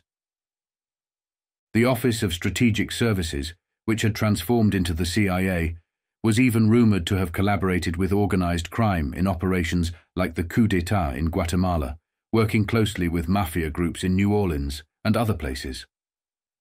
In April 1951, Senator Estes Kefauver of Tennessee, who chaired the Senate Crime Investigating Committee, made headlines when he declared that organized crime had a stronger hold on the country than it had during the Prohibition era. He specifically named Frank Costello as the elder statesman of the American underworld. Costello, who had defied Congress and been cited for contempt during hearings, was described as a key figure who could arbitrate disputes among gangsters. Kefauver explained that Costello, along with others like Meyer Lansky, a veteran of the violent days before World War II, operated within a highly interwoven network of criminals. Lansky, in particular, had significant interests in cities like Saratoga, Atlantic City, New Orleans, Florida, and Nevada. When asked about whether organized crime held more power in the 1950s than it had during the days of Al Capone, Kefauver responded with certainty. "I'm sure they do have." He noted that the nature of organized crime had evolved, becoming more refined and subtle. "It's not the old type like Al Capone and that group," Kefauver remarked. "They want respectability. They want to belong to clubs and play a part in politics." This new and old breed of criminals, exemplified by Costello and Lansky, sought to embed themselves within legitimate society, all while maintaining their influence over the shadowy world of organized crime. The government's struggle to expose and combat this well-concealed network would only intensify as the decade progressed. Senator Estes Kefauver began examining organized crime in the United States, not just in the 50s, but something that happened 4 years earlier in 1946. His investigation did not limit itself to individuals like Frank Costello, Meyer Lansky, or Joe Adonis. It extended to numerous other mobsters, such as Willie Moretti, Carlos Marcello, Tommy Lucchese, Tony Accardo, Paul Ricca, Jake Guzik, Santo Trafficante, and members of the Detroit outfit. Among the major figures that came under scrutiny was Lucky Luciano, who had already been deported. The inquiry raised questions about why Luciano, who had been convicted on charges of forced prostitution in the 1930s by prosecutor Thomas Dewey, was released from prison after only 10 years of a 30 to 60-year sentence. Dewey, who later became the governor of New York, commuted Luciano's sentence, allegedly because Luciano had provided valuable information to the U.S. armed forces during World War II, aiding in the invasion of Italy. However, the true value of this information was unclear, and many, including the committee, were skeptical of Dewey's motives. Articles at the time began questioning why Dewey would release Luciano so early into his sentence, with the explanation about the war effort not seeming to add up. Luciano, after his deportation to Italy, maintained his influence on American organized crime. He acted as an intermediary and problem solver for various crime syndicates, despite being physically removed from the US. His deportation did not sever his connections to mob figures like Meyer Lansky, who reportedly worked to secure Luciano's release. Tom Dewey's political ambitions also played a role in the events surrounding Luciano. Luciano promised Dewey his political support, helping him in a bid to run for the presidency against Harry S. Truman. Despite Luciano's efforts to gather backing from other gangsters in Cuba, where he briefly stayed, Truman ultimately won the tight election, marking the end of Luciano's hopes for a return to America.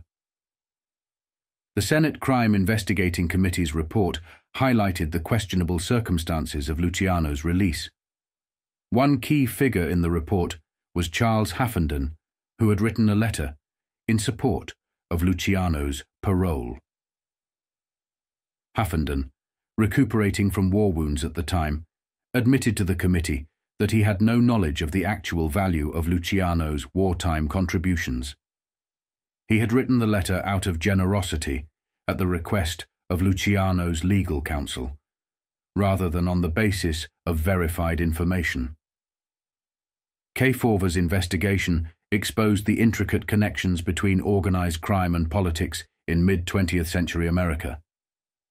Figures like Thomas Dewey, who would later be viewed as a hero for his prosecution of organized crime, were revealed to have had closer ties to these figures than was publicly known. In the 1950s, the influence and power of certain mafia individuals became too substantial to ignore. No matter which part of the government someone was in, the mafia was capable of controlling significant parts of society, even to the point of putting the military in check. The mafia's ability to shake down the military and have them do their bidding was well documented. In some cases, members of the military actively sought the mafia's help. For example, Albert Anastasia, a notorious mob boss, assisted the military in Pennsylvania and other parts of America by organizing dock workers.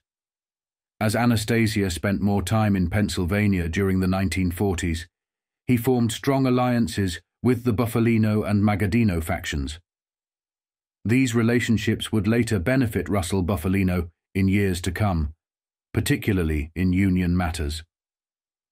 These connections between Anastasia's syndicate and the Pennsylvania crime families, including the Buffalino, Ciandra, and Magadino families, played a pivotal role in strengthening the mafia's control over unions and, consequently, politics. Instead of merely relying on traditional criminal enterprises such as gambling, extortion, or foreign businesses, these men were now using unions to expand their influence. With this control, they could direct political decisions, consolidating their power and influence over industries across the country. At a dinner recently, Rudy Halley, the man credited with creating one of television's most successful quiz programs, expressed relief about returning home. A year earlier, Halley had traveled to Washington to tackle the nation's crime syndicates, aware that his mission might prevent him from ever returning. He knew all too well the stranglehold that the country's most successful syndicates had on American society, long before the rest of the Senate caught on. Over 2 hours, Halley discussed the enormous power these criminal organizations wielded, a power that allowed them to control not only the cities, but also the nation's transportation infrastructure, from the roads to the sea lanes.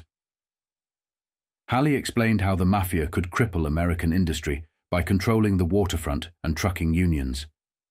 He revealed that during World War II, the national gangs had forced the U.S. Army to back down. When high-ranking Army officers attempted to rid the piers of gamblers, extortionists, and racketeers to speed up operations, they found themselves powerless against the mafia's influence. The mob leaders, or wharf rats, arrogantly threatened to shut down the ports with a striker stoppage that not even the military could break. Faced with this resistance, the army had no choice but to yield. They needed to move ammunition, not challenge the mafia. Now, years later, as Halley sat in his law office overlooking the Midtown piers, gangster violence continued to plague the waterfront. Just hours before, rival gangsters had gunned down American Federation of Labor. Longshoremen's officials, part of an ongoing struggle for control over this lucrative crime front. The dockyards represented a massive business, with loading machinery on a single pier valued at upward of $40,000. Halley insisted that the country desperately needed a thorough investigation of the waterfront. While reprisals were expected, even the paralysis of the ports, he argued that it was time to fight back against the mafia's control. Although the Kefauver committee had found that hoodlum penetration of labor unions had decreased in recent years, Halley noted that the mafia still controlled significant portions of the longshoremen's unions, creating one of the most dangerous situations in labor history. He highlighted the involvement of key mafia figures such as Meyer Lansky, Frank Costello, and Joe Adonis. In the fall of 1950, Joe Adonis and Ed McGrath, a prominent longshoremen's union official, shared a hotel suite for 3 weeks in Hot Springs, Arkansas. The committee also uncovered evidence that just before the infamous killer, Cockeyed Dunn, was captured for murder, he had spent his vacation in Miami with Meyer Lansky. Cockeyed Dunn was eventually deported to Italy and reunited with his old friend Luciano. An interesting detail is that Tommy Eboli's son once shared a story about his own visit to Italy, which he had to make as part of his military service. While there, he met up with cockeyed Dunn, who later introduced him to the infamous Luciano. Both McGrath and Dunn were deeply embedded in the waterfront's criminal activities, further illustrating the mafia's chokehold on the nation's ports and unions. Willie Moretti was a central figure in the American underworld, a man who built his reputation alongside some of the most influential crime bosses of the 20th century, such as Charlie "Lucky" Luciano, Frank Costello, Joe Adonis, and Meyer Lansky. Moretti's rise to power was shaped by his associations with these giants of organized crime, particularly during the volatile Prohibition era. Moretti, known as a loyal muscleman for powerful figures like Longy Zwillman, was deeply entrenched in the criminal enterprises that defined the era. From gambling and racketeering to political corruption and money laundering, Moretti's reach extended across various industries and territories, including New York, New Jersey, and beyond. Though often described as charming and likable, Moretti was also notorious for his violent tendencies and womanizing, which, much like Al Capone, contributed to both his rise and downfall. He was infamous for his erratic behavior, a symptom of his syphilis diagnosis, which slowly ate away at his mind and body. By the 1950s, as the disease progressed, Moretti had become a shadow of the dangerous and powerful man he once was. During a time when organized crime was becoming more scrutinized by law enforcement and government bodies, men like Moretti could no longer operate in silence and obscurity.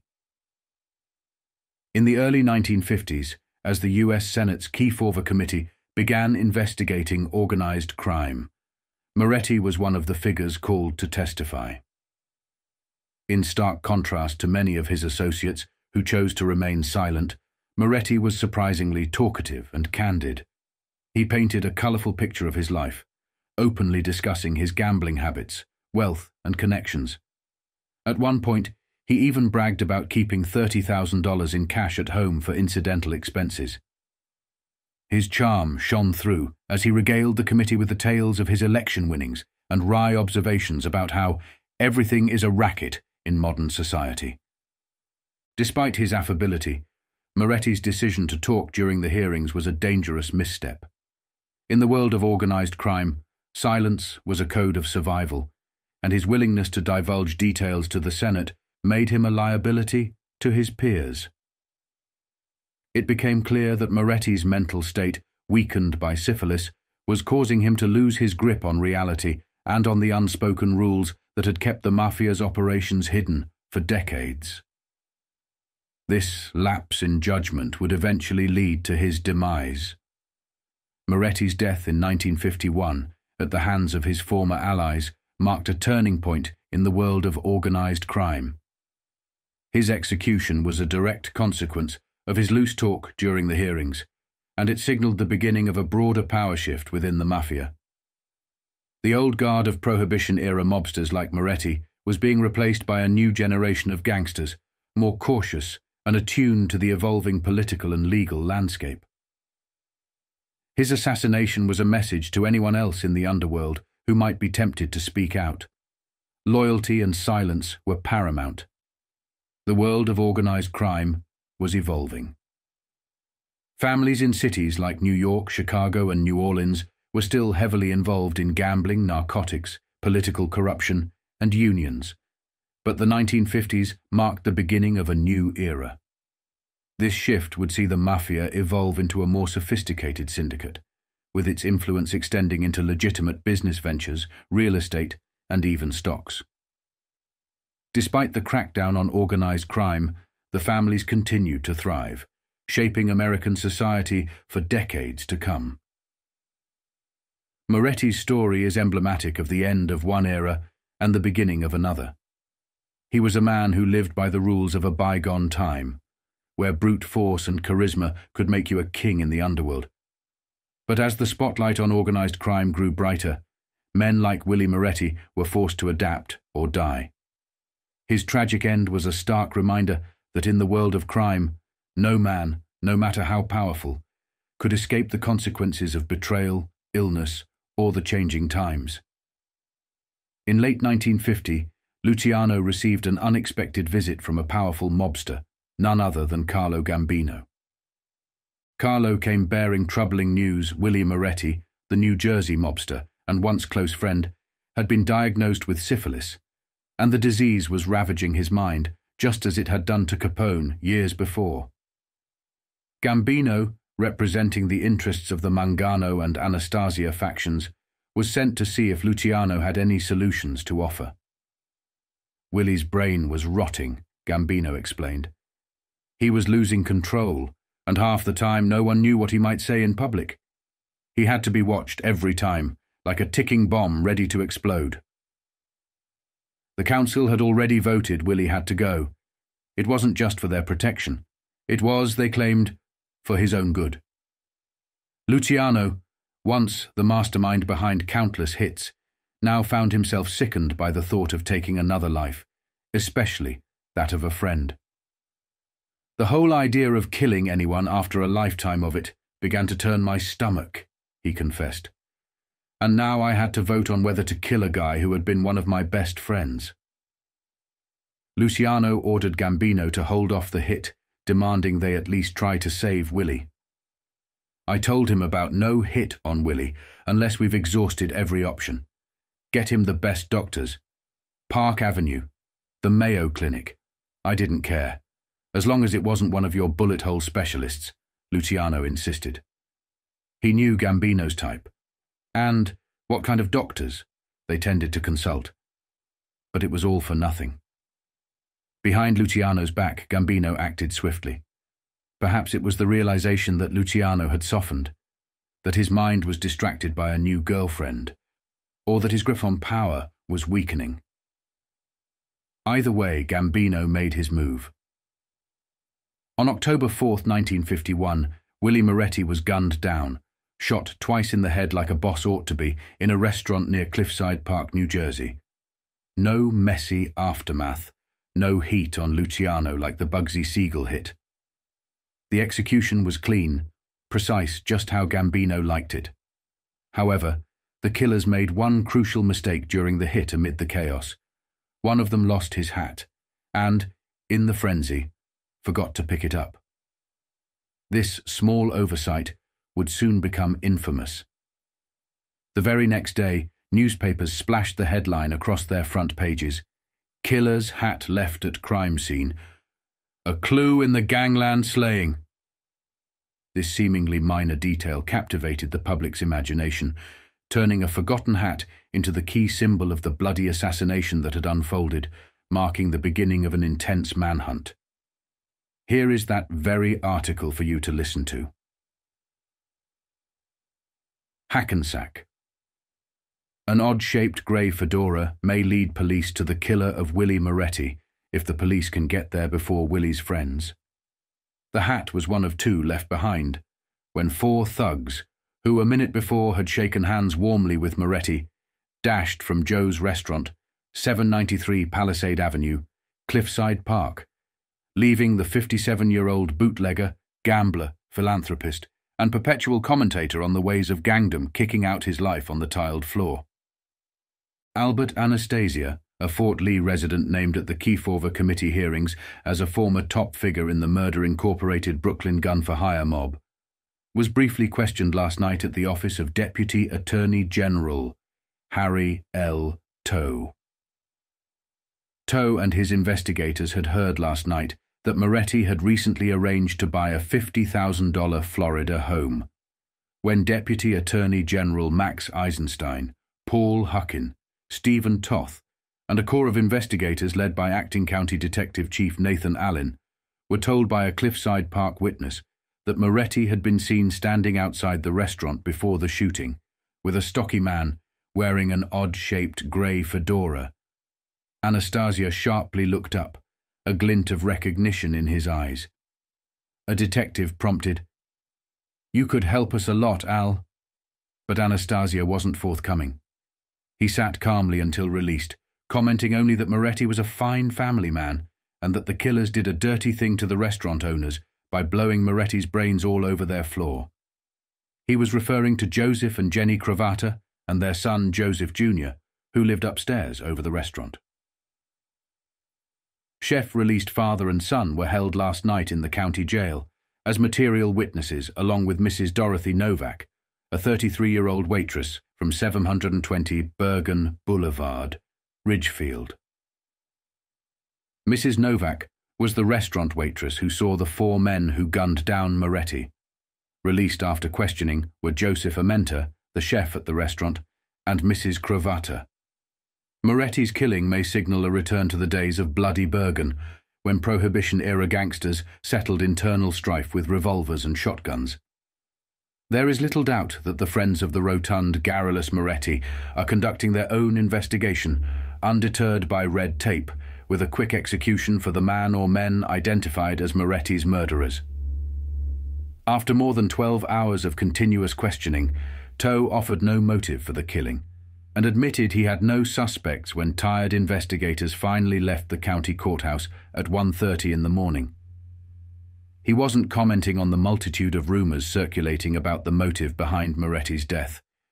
But the most persistent theory was that Moretti, the fabulously wealthy squire of Hasbrook Heights, was near broke. Several pieces of evidence supported this seemingly incredible belief.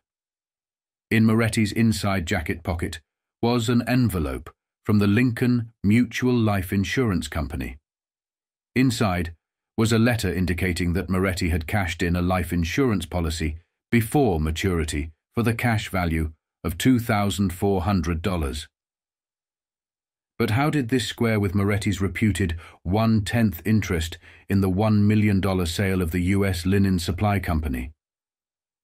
One answer was that Moretti was a heavy bettor. On the seat of his 1951 cream-coloured Packard convertible parked outside the restaurant were his selections for horse races that day, with $500 notations. Account stripped. One of his horses came in fourth. The frank gambler, who boasted to the Kefauver committee that he always bet winners, may have been picking a succession of fourth-place horses. Also found in the car was a bank book from the Woodridge Savings Bank, which showed a $10,000 balance in February, but had now dwindled to $200. Moretti had recently sold his mansion on Bell Avenue, Hasbrook Heights, for $65,000, a sale scheduled to close shortly. He was supposedly underwriting legal expenses and fines for some friends in prison. When he died, in his pocket was $1,845, including 14 $100 bills and the rest in smaller denominations. According to Eugene Hausling, from Deputy Attorney General Nelson Stamler's staff, Moretti left his home shortly after 10 in the morning yesterday. He was seen outside a vacant store that used to be Duke's Restaurant, a gangland hangout, shortly before 11 in the morning, across from the closed Palisades amusement park on Palisade Avenue, Cliffside Park, just a block from the restaurant where he was killed. With him was a stocky man wearing an odd-shaped grey hat. Mrs. Novak said 2 men were waiting in the restaurant. One went out to meet Willie at about 11:20 in the morning, and the 2 returned, followed by Willie and the other 2 men. 2 of the men sat at the counter, while 2 sat at a table with Moretti. Mrs. Novak served a glass of orange juice to one of the men before Moretti arrived. They all shook hands and conversed in friendly fashion in Italian. Mrs. Novak went to the kitchen for a menu, and while she was there, shots rang out. Mrs. Cravata timidly stuck her head out the swinging door of the kitchen. The anguished voice of Moretti called out, "In here, in here." Mrs. Cravata fainted. When the others summoned the courage to look out, the 4 men were gone. How or where they disappeared, no one knew. But there lay Moretti, under the second table from the entrance, face down. His left hand was clawing at his blood-stained shirt, and his head had been shattered by 2 bullet wounds, believed to be .38 caliber slugs. Young Cravata called Cliffside Park Police, and Chief Frank N. Borrell, along with Detective Sergeant Michael Hoser and their aides, quickly moved in. Burrell notified Deputy Attorney General Max Eisenstein, and Eisenstein's initial reaction when Burrell reported that Moretti had been shot and killed was typical of most who heard the news. "All right, Frank, I can go along with a gag. Now what do you want?" What made Meyer Lansky stand out in the world of organized crime was his remarkable ability to adapt and survive through multiple eras. Whether it was the 1920s during Prohibition or the 1930s dealing with the complexities of the Franklin D. Roosevelt administration, Lansky remained resilient. During World War II, while many were focused on fighting fascism, Lansky was quietly maneuvering through the chaos, doing his best not only for his country but also for his Jewish heritage. In the underworld, as governments experience shifts, so too do crime families and their leaders. The 1950s marked another period of transition, but Lansky was a genius who could read the changing times. He began aligning himself more with the Genovese faction, recognizing that Vito Genovese was on the verge of becoming a dominant force in organized crime. Lansky, always the strategist, would often back Genovese's decisions at key meetings. Just as he had once advised Lucky Luciano, he now provided guidance to Genovese on various matters, whether it was pushing Frank Costello into retirement, navigating the complexities of the drug trade, or dealing with figures like Willie Moretti. Lansky moved in the shadows, but he wasn't alone. His network of allies made him nearly untouchable, putting Genovese in a tight predicament. He had the backing of the New Orleans families, led by Carlos Marcello, and the support of Santo Traficante and the powerful Cuban faction. The Chicago outfit, with Tony Accardo and Paul Ricca at the helm, also stood by him. Lansky still had the quiet but unwavering backing of Luciano, who was now in Sicily.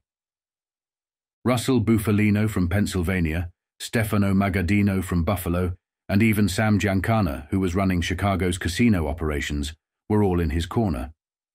His links extended to New York, where he was connected to Carlo Gambino through figures like Frank Scalise and Albert Anastasia, and he maintained a close friendship with Tommy Lucchese. His business dealings with the Detroit families and operations in Las Vegas and Havana only further solidified his influence. At this point, as Luciano later observed in the late 1960s, Lansky was perhaps the most powerful man in the world of organized crime. His connections were vast, spanning multiple criminal factions and entities, making him a master of manipulation. With a mere whisper, he could orchestrate a man's downfall, or with a snap of his fingers, eliminate any opposition. He could break you or make you, and only those with immense power dared to challenge him. If there was something he wanted, Lansky was fully capable of taking it without hesitation. A man of both values and business acumen, Lansky's unmatched ability to maneuver kept him far ahead of his rivals. Even from Sicily, his old friend Charlie "Lucky" Luciano watched in awe as Lansky's influence continued to grow. Reading about Lansky in newspapers and watching newsreels in the cinema he helped build, Luciano could see the transformation happening in real time, recognizing that Lansky had become a force to be reckoned with on a global scale. While the murder of Willie Moretti certainly grabbed headlines, the powers that be had bigger things on their plate and an even more dubious use for organized crime. At the same time, the US government was getting deeply entangled in the Korean War, among other global conflicts, and they found themselves leaning heavily on organized crime. In an astonishing twist, this was the first time the CIA would collaborate with these underworld figures, venturing into the narcotics trade to funnel weapons and funds into shadow wars. They did this with the explicit permission of President Harry Truman. By channeling money through these illicit networks, the government kept these covert operations hidden from the press and the American public. No paper trail, no accountability, just layers of secrecy. It would take decades for the full story to emerge, but the bond between organized crime and the CIA was cemented during this era. As Luciano himself put it, once the Korean War escalated, the legal pressure and issues I had to deal with were cut in half. The same government that once hounded him now turned a blind eye to many of his activities. This didn't mean Luciano's problems disappeared, but suddenly he had a level of freedom he hadn't experienced in years. The war on organized crime, intense as it was, seemed to favor the mafia in the end. The top brass in the mob remained untouched. No asset seizures, no deportations, and no arrests. While a few figures took a hit, the real power players emerged unscathed. Meanwhile, Luciano, ever the opportunist, had his eyes set on new horizons. His legal troubles with the Italian authorities were a constant annoyance. Yet in October 1951, they handed him a passport, just like that. Italy seemed to have its own agenda, perhaps trying to stick the needle into Uncle Sam over American demands for military spending. Regardless, Luciano suddenly had the freedom to travel to countries like France, Switzerland, Belgium, Spain, and England. Luciano didn't waste time. He used the passport to meet his old friend, Meyer Lansky, in London. As he reflected on this unexpected gift, "I didn't ask for it at the time and I didn't pay to get it, but a guy from the Caserna across the street quickly visits and asks if I'd like my passport back. I told him, 'Sure, you bet.'" Italy's political games had given Luciano a golden ticket. Charlie, now free to roam Europe, visited London, Paris, Zurich, and beyond. "I never used the visas for Belgium or Spain," he admitted, but he spent time in Switzerland to check on a nest egg Lansky had set up for him in Zurich. Although the account wasn't vast, maybe a couple 100,000, it was enough for Luciano to ensure his future. Luciano's newfound freedom wasn't just about business. He indulged in the luxuries of Europe, attending races in Paris, gambling in secluded spots, and exploring the sights. He reveled in these experiences, even if they were brief. "Another time I went up to see the races at Longchamps, outside Paris. Nobody bothered me, and I came back in a couple of days," he recalled. He was living a life unburdened, despite his notorious past.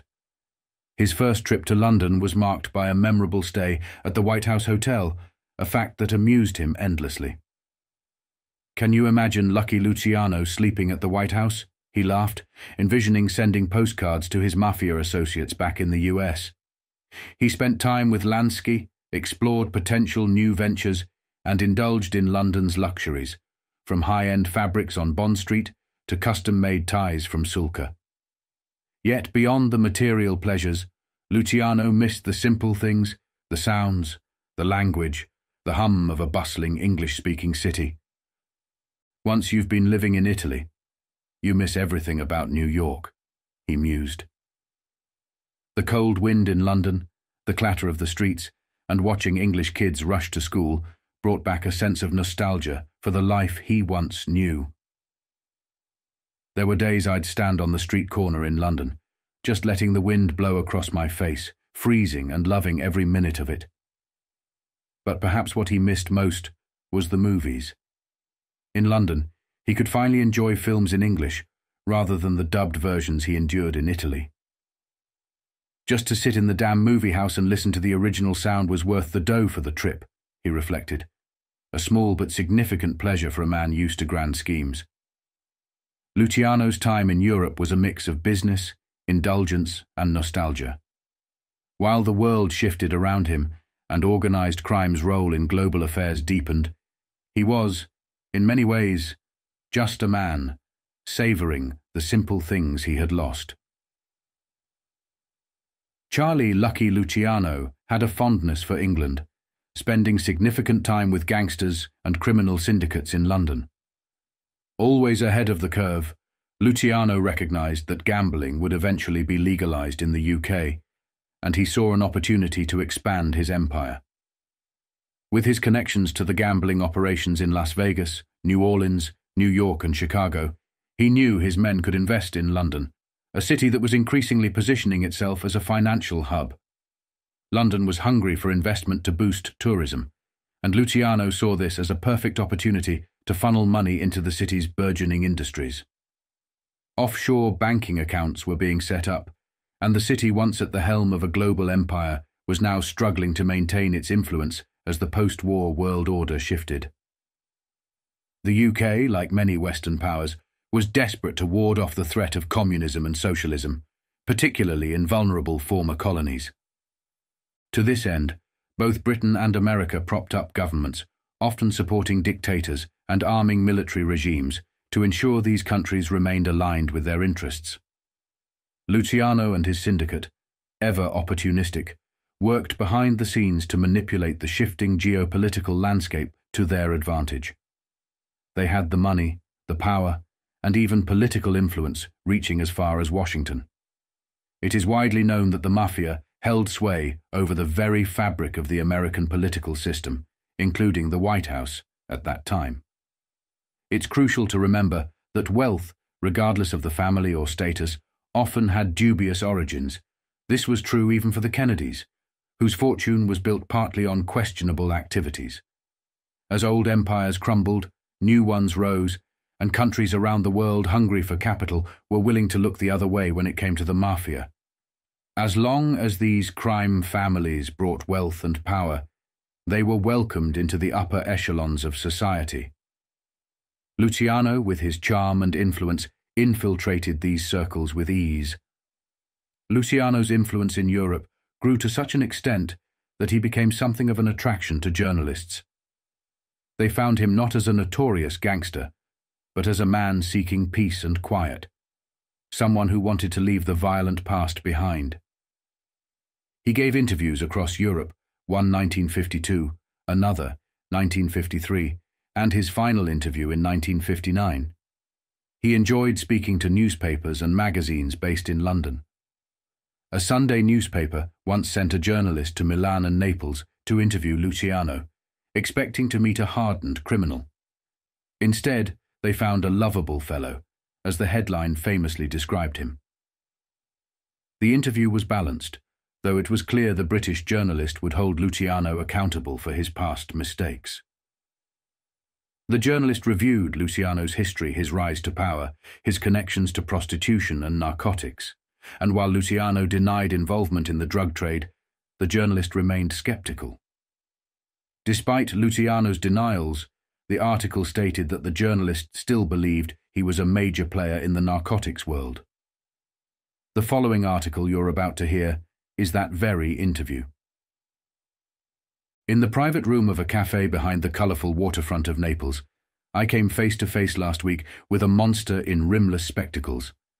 At 57, Carmelo Salvatore Lucania, alias Charles Lucky Luciano, with his greying hair, slight build and modest manner, has the air of a retired elder statesman.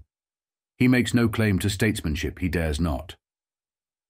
As one of America's most notorious gangsters, deported back to his native Italy in 1946, he remains an elusive figure.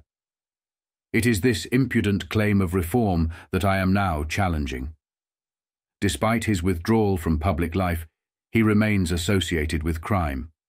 Luciano passionately claims that he has done nothing wrong, despite the millions of people in numerous countries to whom he has caused harm, Britain included. In my view, he is the wickedest man in the world. The narcotics traffic that he is deeply involved in is a worldwide menace. From New York to London, Paris to Rome, police forces are working together to try to overcome it. In America, federal agents are almost at their wits' end to stop the Niagara-like flow of drugs that is corrupting an entire generation of American youth. It is a menace that brings death and writhing agony to countless individuals across the West. For a long time, I have followed this ruthless trail of death. Every clue I found from Paris, London, New York, and Italy pointed to the same source: Luciano. It was in Italy that I began my investigation in earnest. The trail brought me right into the heart of Luciano's organization.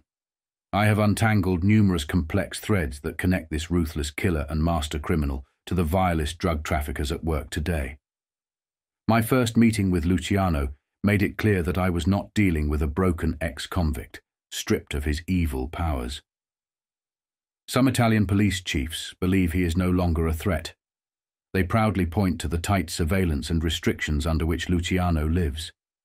He is banned from all Italian cities except Naples, and a curfew keeps him in his home from 8 o'clock every night until 7 the following morning. At least once a week he must report to a designated police station. To ensure his compliance, a 24-hour watch by uniformed and plainclothes agents is maintained.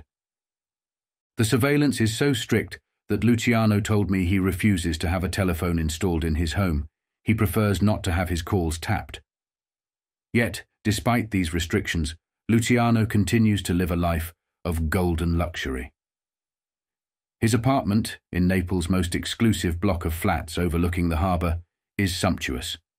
He is one of Italy's biggest gamblers. His average bet at the races is £200 a day. He lavishes large sums of money and expensive gifts on his woman friend, Igea Lissoni, the dancer he met 6 years ago in a Rome nightclub. His entourage of hoodlums, gunmen and hangers-on costs as much as a minor royal court to maintain. As I waited for Luciano at the California bar, I watched his court assemble. Lucky was returning in state from the Agnano racetrack. 3 cars preceded his own. Out of them stepped 12 swaggering musclemen, each one with an extra bulge under his armpit. When Luciano descended alone from his car, the bodyguards swarmed around him. In a pack, they moved across the pavement into his private room.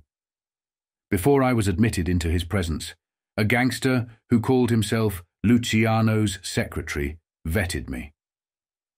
Only then was I able to begin the first of 3 remarkable interviews. Despite his repeated refrain, "If I'm doing wrong, prove it," I was able to force Luciano to make a number of staggering admissions. First, he confessed that he regularly receives funds from 2 leading gangsters in America's infamous Crime Incorporated, which nearly monopolizes murder and extortion in the United States. These 2 men are none other than Frank Costello, the key figure in the Senate crime inquiry that shocked America, and Meyer Lansky, one of his lieutenants. "It's not a crime to get money," Luciano explained in his Brooklyn accent. "It's purely personal." But even more startling was his confession that he had been in touch with a half-dozen convicted dope traffickers, chiefly responsible for the worldwide drug scandal now under investigation by narcotics agents. I was able to extract this admission only because I had built a dossier on these Luciano contacts that Lucky himself could not refute. The first simple and horrifying fact in my dossier is that, in the past 4 years, 1 ton of heroin, the most vicious of all drugs, has been smuggled from Italy to America, where it was sold to addicts for an officially estimated sum of £178 million. This amount is only what the authorities have been able to trace. It is quite certain that a much larger quantity of heroin has entered both America and Britain from Italian sources. Smuggling operations have mainly been carried out by American gangsters of Italian origin, most of them former members of Luciano's American organization. Incredibly, they got their supplies from a number of Italian scientists who manufactured heroin in reputable chemical works. These concerns received raw materials from the Far and Middle East and held licenses to process the drug. The scientists diverted enough of the product from legitimate medical use to create a lucrative illicit trade in heroin. While my investigation into this startling development continues, the Italian police have caught one of these shameless men of science. He is Professor Carlo Migliardi, the former Director General of Schiaparelli Laboratories, now serving an 11-year sentence. Among those awaiting trial in a similar case are 3 men deported as gangsters from America. Luciano admitted to me that he had been in contact with 2 of them. Almost every person in Italy known to be, or suspected of being, involved in the illicit drug trade has had contact with Luciano. The trail between them is littered with corpses. One of those due to face trial in the upcoming case was Francesco Callace, a former member of a gang led by Luciano. His bullet-riddled body was found in a car in New York on November 14, 1954. Carlacci had made a statement about drug trafficking to the Italian police, which led them to 2 other suspects. Both of these men have since died of natural causes. Back in Sicily, the police wanted to interview Raymond Bentivegna, another known associate of Luciano who had returned to Sicily from New York. They could not find him. Then, his brother was seen wearing a black tie. When a senior police officer asked him whom he mourned, the brother replied, "I think Raymond has been killed. I don't know anything." Entirely innocent people have been caught up in the web of fear Luciano weaves around him. There is, for example, the case of Egidio Calascibetta, a scientist and socialite who bears the honorable Italian title of Commendatore. The Commendatore, an elderly gentleman who wears a 4-diamond ring on his right hand, was connected with the well-respected chemical firm Sace. To the horror of both Calascibetta and the firm, it was discovered that 60 pounds of heroin manufactured at the firm's factory under official license had been diverted to the black market. This was no small matter. At current black market prices, the missing heroin is worth nearly £5 million. Although the public procurator declared both Calascibetta and the firm blameless, I decided to interview him to see if he could shed light on the illicit drug trade. I called on him at his hotel in the seaside resort of Castiglioncello, where he was on holiday. But the drug trade was the last thing he wanted to discuss. When I mentioned Luciano's name, he mopped his brow, drew his right index finger across his throat, and whispered, "I am as good as dead if I talk to you. Please go away." That night, as I was leaving my hotel in Castiglioncello, I was arrested by a sergeant of the local carabinieri. I was taken to the police station and subjected to an intensive interrogation. Eventually, it was suggested that I would be wise to leave town. I did so the following day, but 2 weeks later, after pursuing my inquiries elsewhere, I returned to Castiglioncello and again interviewed the Commendatore. When I told him about my arrest, he admitted that it had occurred at his instigation. "I had you arrested," he said, "because I thought you were a Luciano gangster. I was afraid." Throughout our second interview, a police officer was present. The Commendatore's fear of Luciano, or anyone he suspected of being Luciano's emissary, was palpable. One thing is absolutely clear. Luciano inspires fear that borders on panic in the hearts of both guilty and innocent people all over Italy, even in towns hundreds of miles from his open prison in Naples. How does he maintain this hold? That, too, is a secret I have uncovered in my investigation into the world's wickedest man. Next week, I will tell you how he laid the foundations of his vicious career through murder and a fantastic stroke of luck. I know Lucky Luciano as one of the evilest criminals, mobster, thug, and dope peddler, whose hands were shaped by the nasty circumstances of an Italian youngster who fell on the sidewalks of New York. I interviewed him, and when he described his story, it was as naive as it was filled with contempt. He claimed to be misunderstood, saying, "I know the world today. He is a vicious criminal on an international scale." Yet, some police authorities believe he is just a victim bewildered, hungry, and poor among thieves. Lucky told me this himself, and he laughed as he recounted how he had fooled the authorities in Naples. When he was deported to Italy, after serving 10 years of a 30-year sentence in the United States, his FBI dossier followed him. I have seen it, and know it is an ugly document. "The cops gave me the once-over when I got to Italy," Lucky told me. "They asked me all about that file that followed me. I had to tell them some sort of fairy story," he said. "I told them I was just a kid, a poor little Italian boy who didn't know his way around New York. I said I had lost my people, I was hungry, and I didn't know what I was carrying when I ran errands. Carmelo Salvatore Lucania." His real name waved his arm with supreme scorn. They swallowed the lot, he grinned.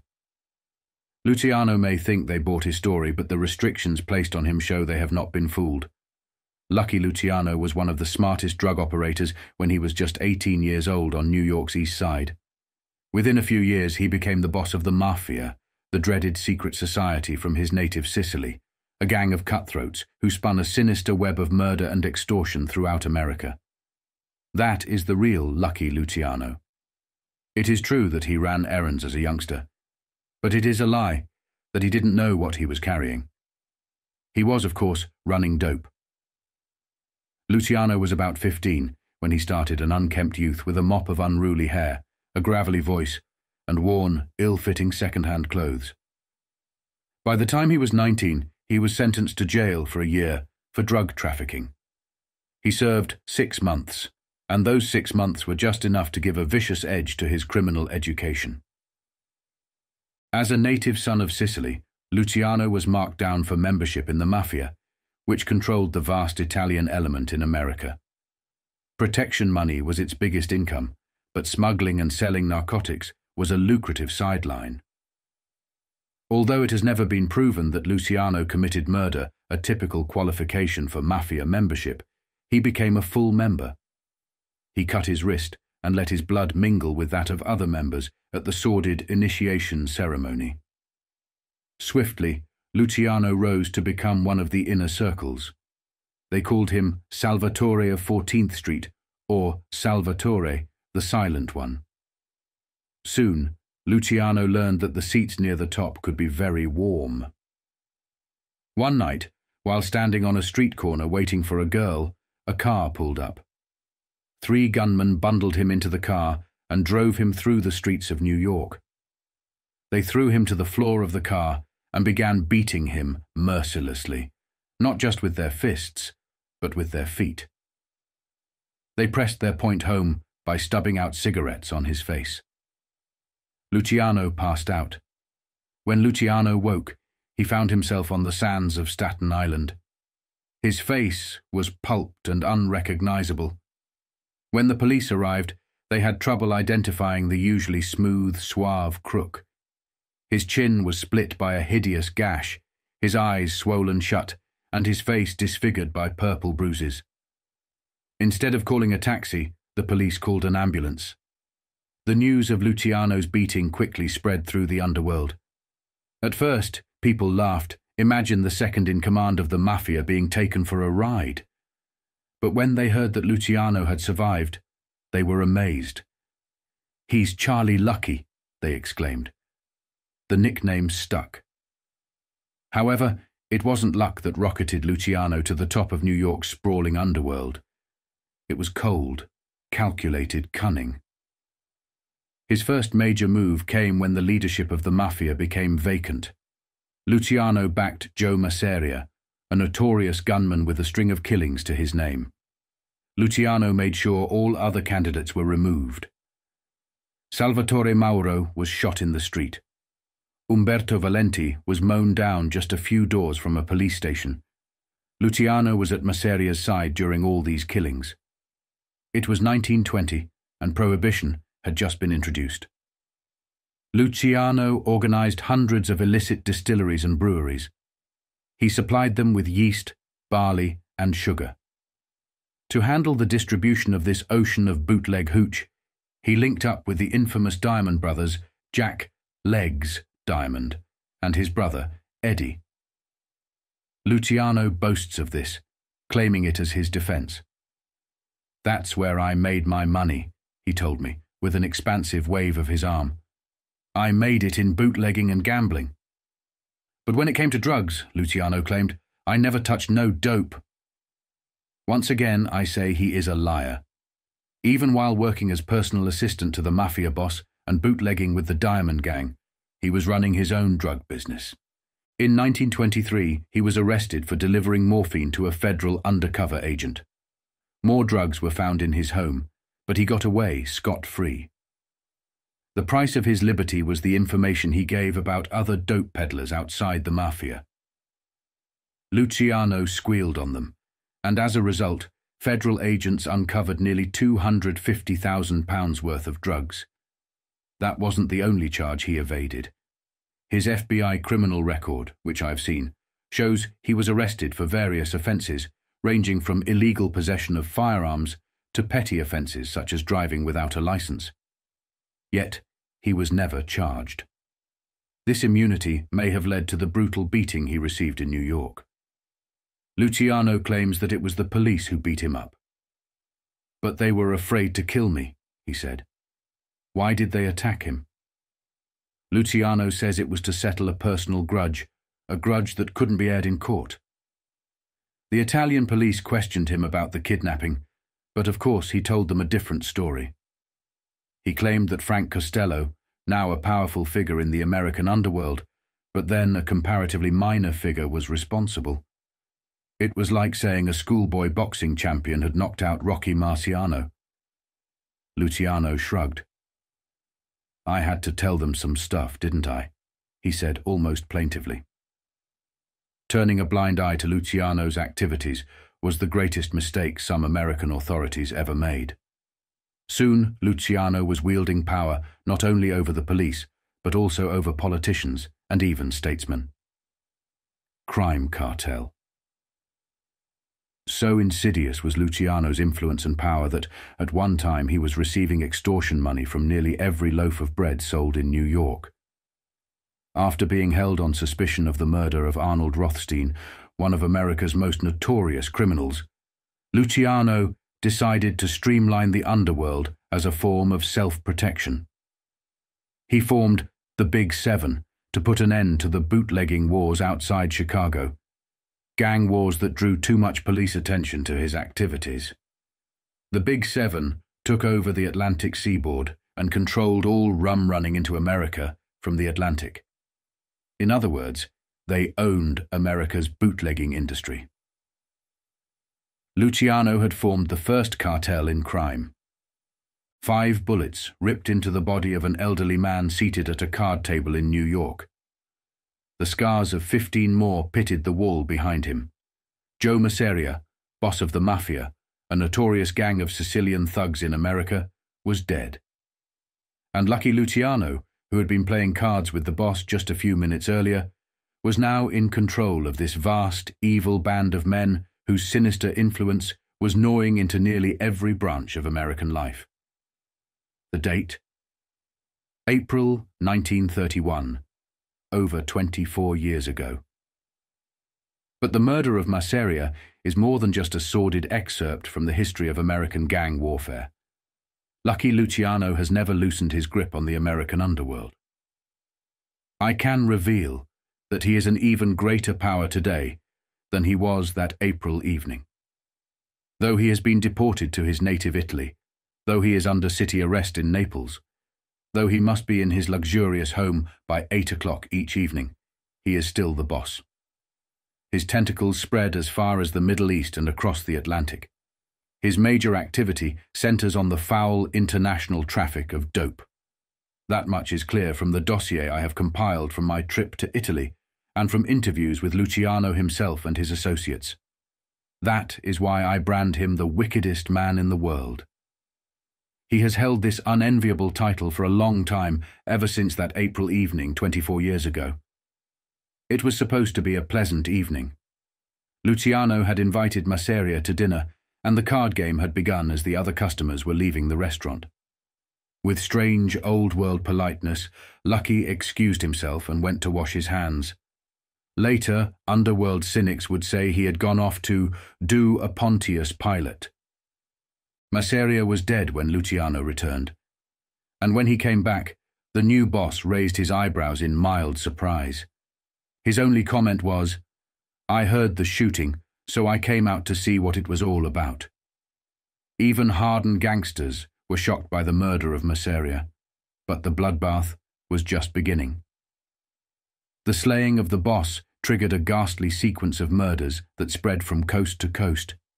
It was the first of 35 murders, a mass execution planned with lightning speed and carried out within 48 hours. Each victim was an old guard mafia man thought to have been linked with Masseria. But it wasn't just a lust for personal power that brought Luciano to the top. he and Masseria had differed on basic policy. Masseria, a Sicilian, still believed in the law of the knife and the gun, and in death to all who stood in his way. Luciano, on the other hand, believed in organization. "Chicago gang war stuff don't do no one any good," he said. "We've got to get together around a table and settle our differences. We've got to run crime on sound commercial lines." The massacre of September 11th put an end to the mafia in America. It was replaced by Unione Siciliana, a new organization created by Luciano. The mafia's business had been extortion, murder, and the peddling of narcotics. The new union took over its bloodstained assets. Believe me, it still holds them. And Lucky is still chairman of this sinister corporation of crime. It didn't take him long to expand its interests. He began squeezing extortion money from large labor and industrial groups. He expanded his influence from coast to coast across the United States. The first to go was Salvatore Maranzano, an old guard mafia man who didn't approve of Luciano's rise to power. Lucky smelled mutiny. Maranzano died on the night of September 11th, 1931. It was the first of 35 murders, a mass execution planned with lightning speed and carried out within 48 hours. Each victim was an old guard mafia man thought to have been loyal to Maranzano. But Luciano didn't stop there. He knew the first step toward greater power was getting a foothold in local politics. It is through these local district parties that candidates for the Senate and Congress are sponsored. In one of these elections, Lucky sponsored a small-time Democrat from New York's East Side, Albert C. Manella. Luciano nominated him against a man named Harry Perry.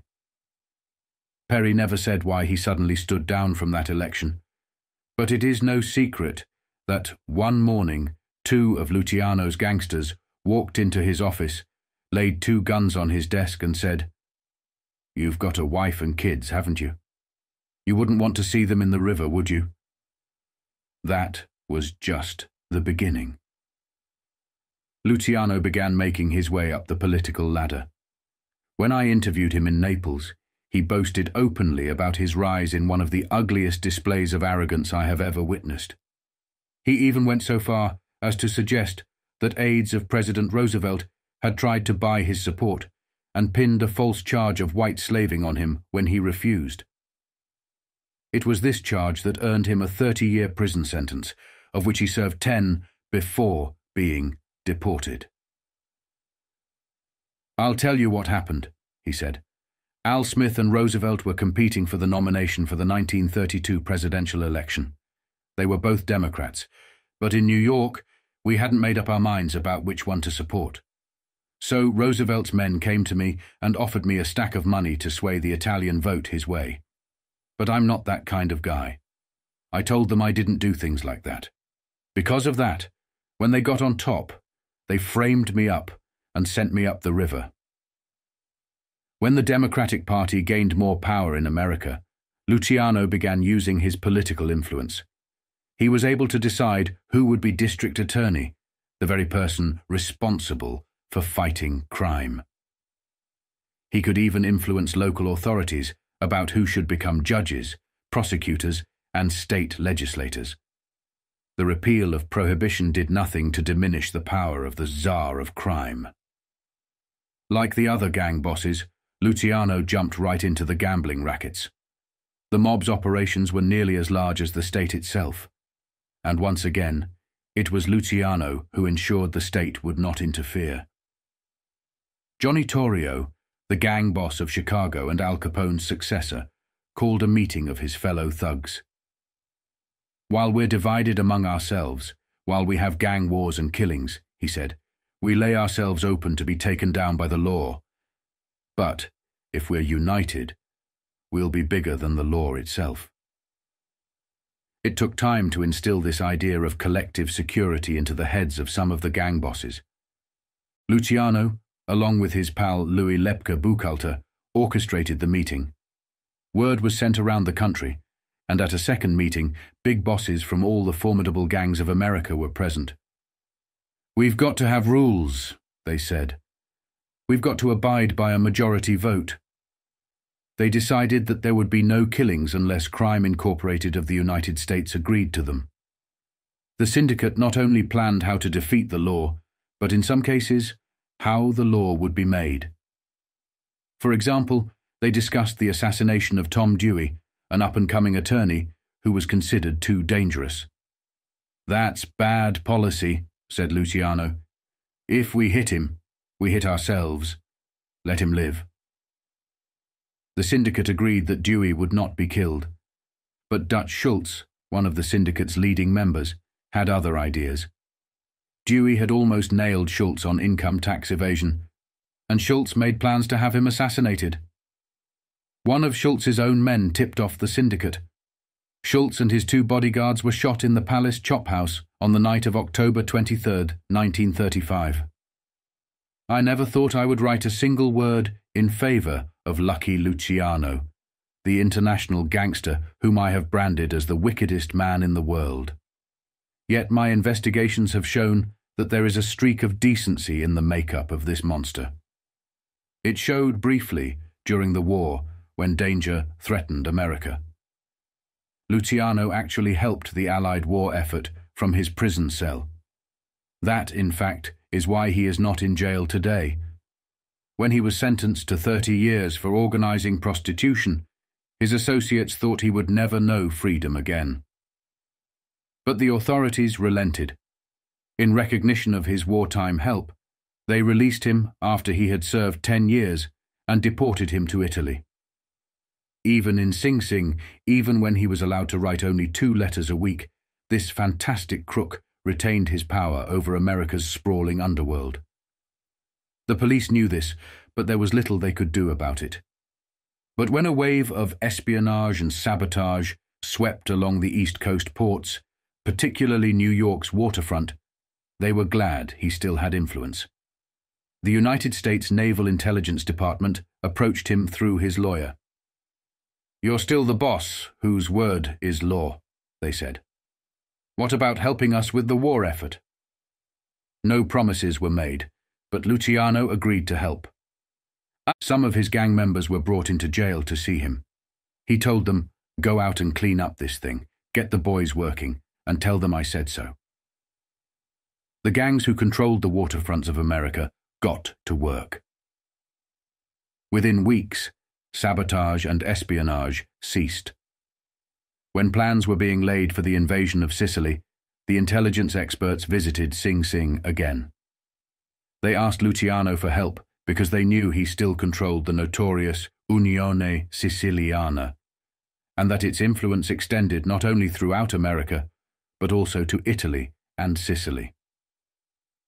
From his cell, Lucky used his influence to help ensure that opposition from Italians and Sicilians was minimal when Allied troops landed. Now, let me be clear. I am not whitewashing this man. Not only is he still associated with a wicked gang of international drug smugglers, but he has also made a fortune from another foul trade vice. He sunk his claws deep into this mire when the Great Depression hit America, and the profits from his other sordid rackets, gambling, extortion, and protection, began to dwindle. He sent for the 4 hoodlums who controlled the New York brothels and bluntly told them, "You guys are through. From now on, you're working for me." He immediately reorganized the 4 groups into one big combine. At one point, he controlled 200 brothels in New York City alone. Girls of all ages from across America were pulled into this network. If a house of vice were not providing enough money, his enforcers would wreck it, beating up the inmates. By 1935, less than 3 years after taking over, it was estimated that the gross income from these sources was around £41 million a year. Of this, the syndicate took £1,250,000, while Luciano's net personal profit was about £30,000. Then New York's young district attorney, Thomas E. Dewey, stepped in. He quickly discovered that vice and prostitution were as well protected as the other rackets. Nobody would talk. "I know what the Combine does," said one prostitute questioned by the police. Girls who talk have their feet and stomachs burned with cigarettes. Their tongues are cut out. Dewey found a solution. On the evening of February the 1st, 1936, plainclothes men attached to Dewey's department reported for special duty. They swooped on 41 brothels, arresting all the women found on the premises and taking them to Dewey's headquarters. For 5 days, the prisoners were questioned. But not a single scrap of evidence was collected that could involve Luciano. Dewey had almost given up hope of nailing him when a man named Dave Miller confessed. Miller had been a policeman in Pittsburgh before becoming involved in the vice trade. However, it wasn't an uneasy conscience that led him to confess. When he was arrested, his wife and 3 children were taken into custody too. He bought their freedom with the information he provided. It took weeks of cajoling, pleading, and skillful cross-examination to drag the necessary corroborative evidence from the women in the business. A squad of armed guards surrounded the local jail in Hot Springs, where Luciano was held after his arrest. He was charged with 90 counts of extortion and directing organized prostitution. His bail was set at nearly £100,000. 68 witnesses testified that he was the head of the vice ring. "My business is gambling houses and booking horses," Luciano said from the witness stand. "They framed me because of politics," he told me when I interviewed him in Naples. But then he convicted himself from his own lips.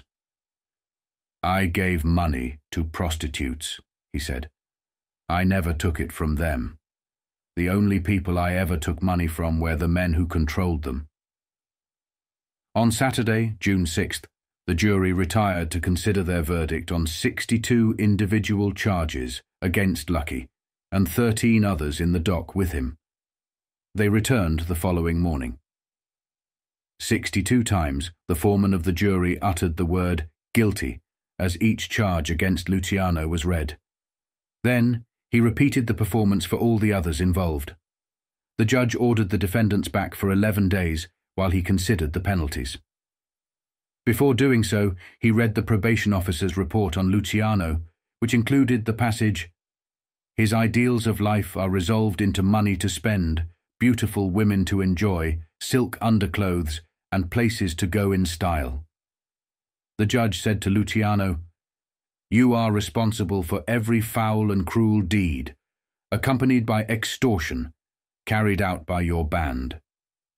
He sentenced Luciano to a minimum of 30 years in the state penitentiary, provided he demonstrated good behavior, with a maximum of 50 years if warranted. No one could recall such a severe sentence. It sent the mogul mobster reeling back as he stood before the judge.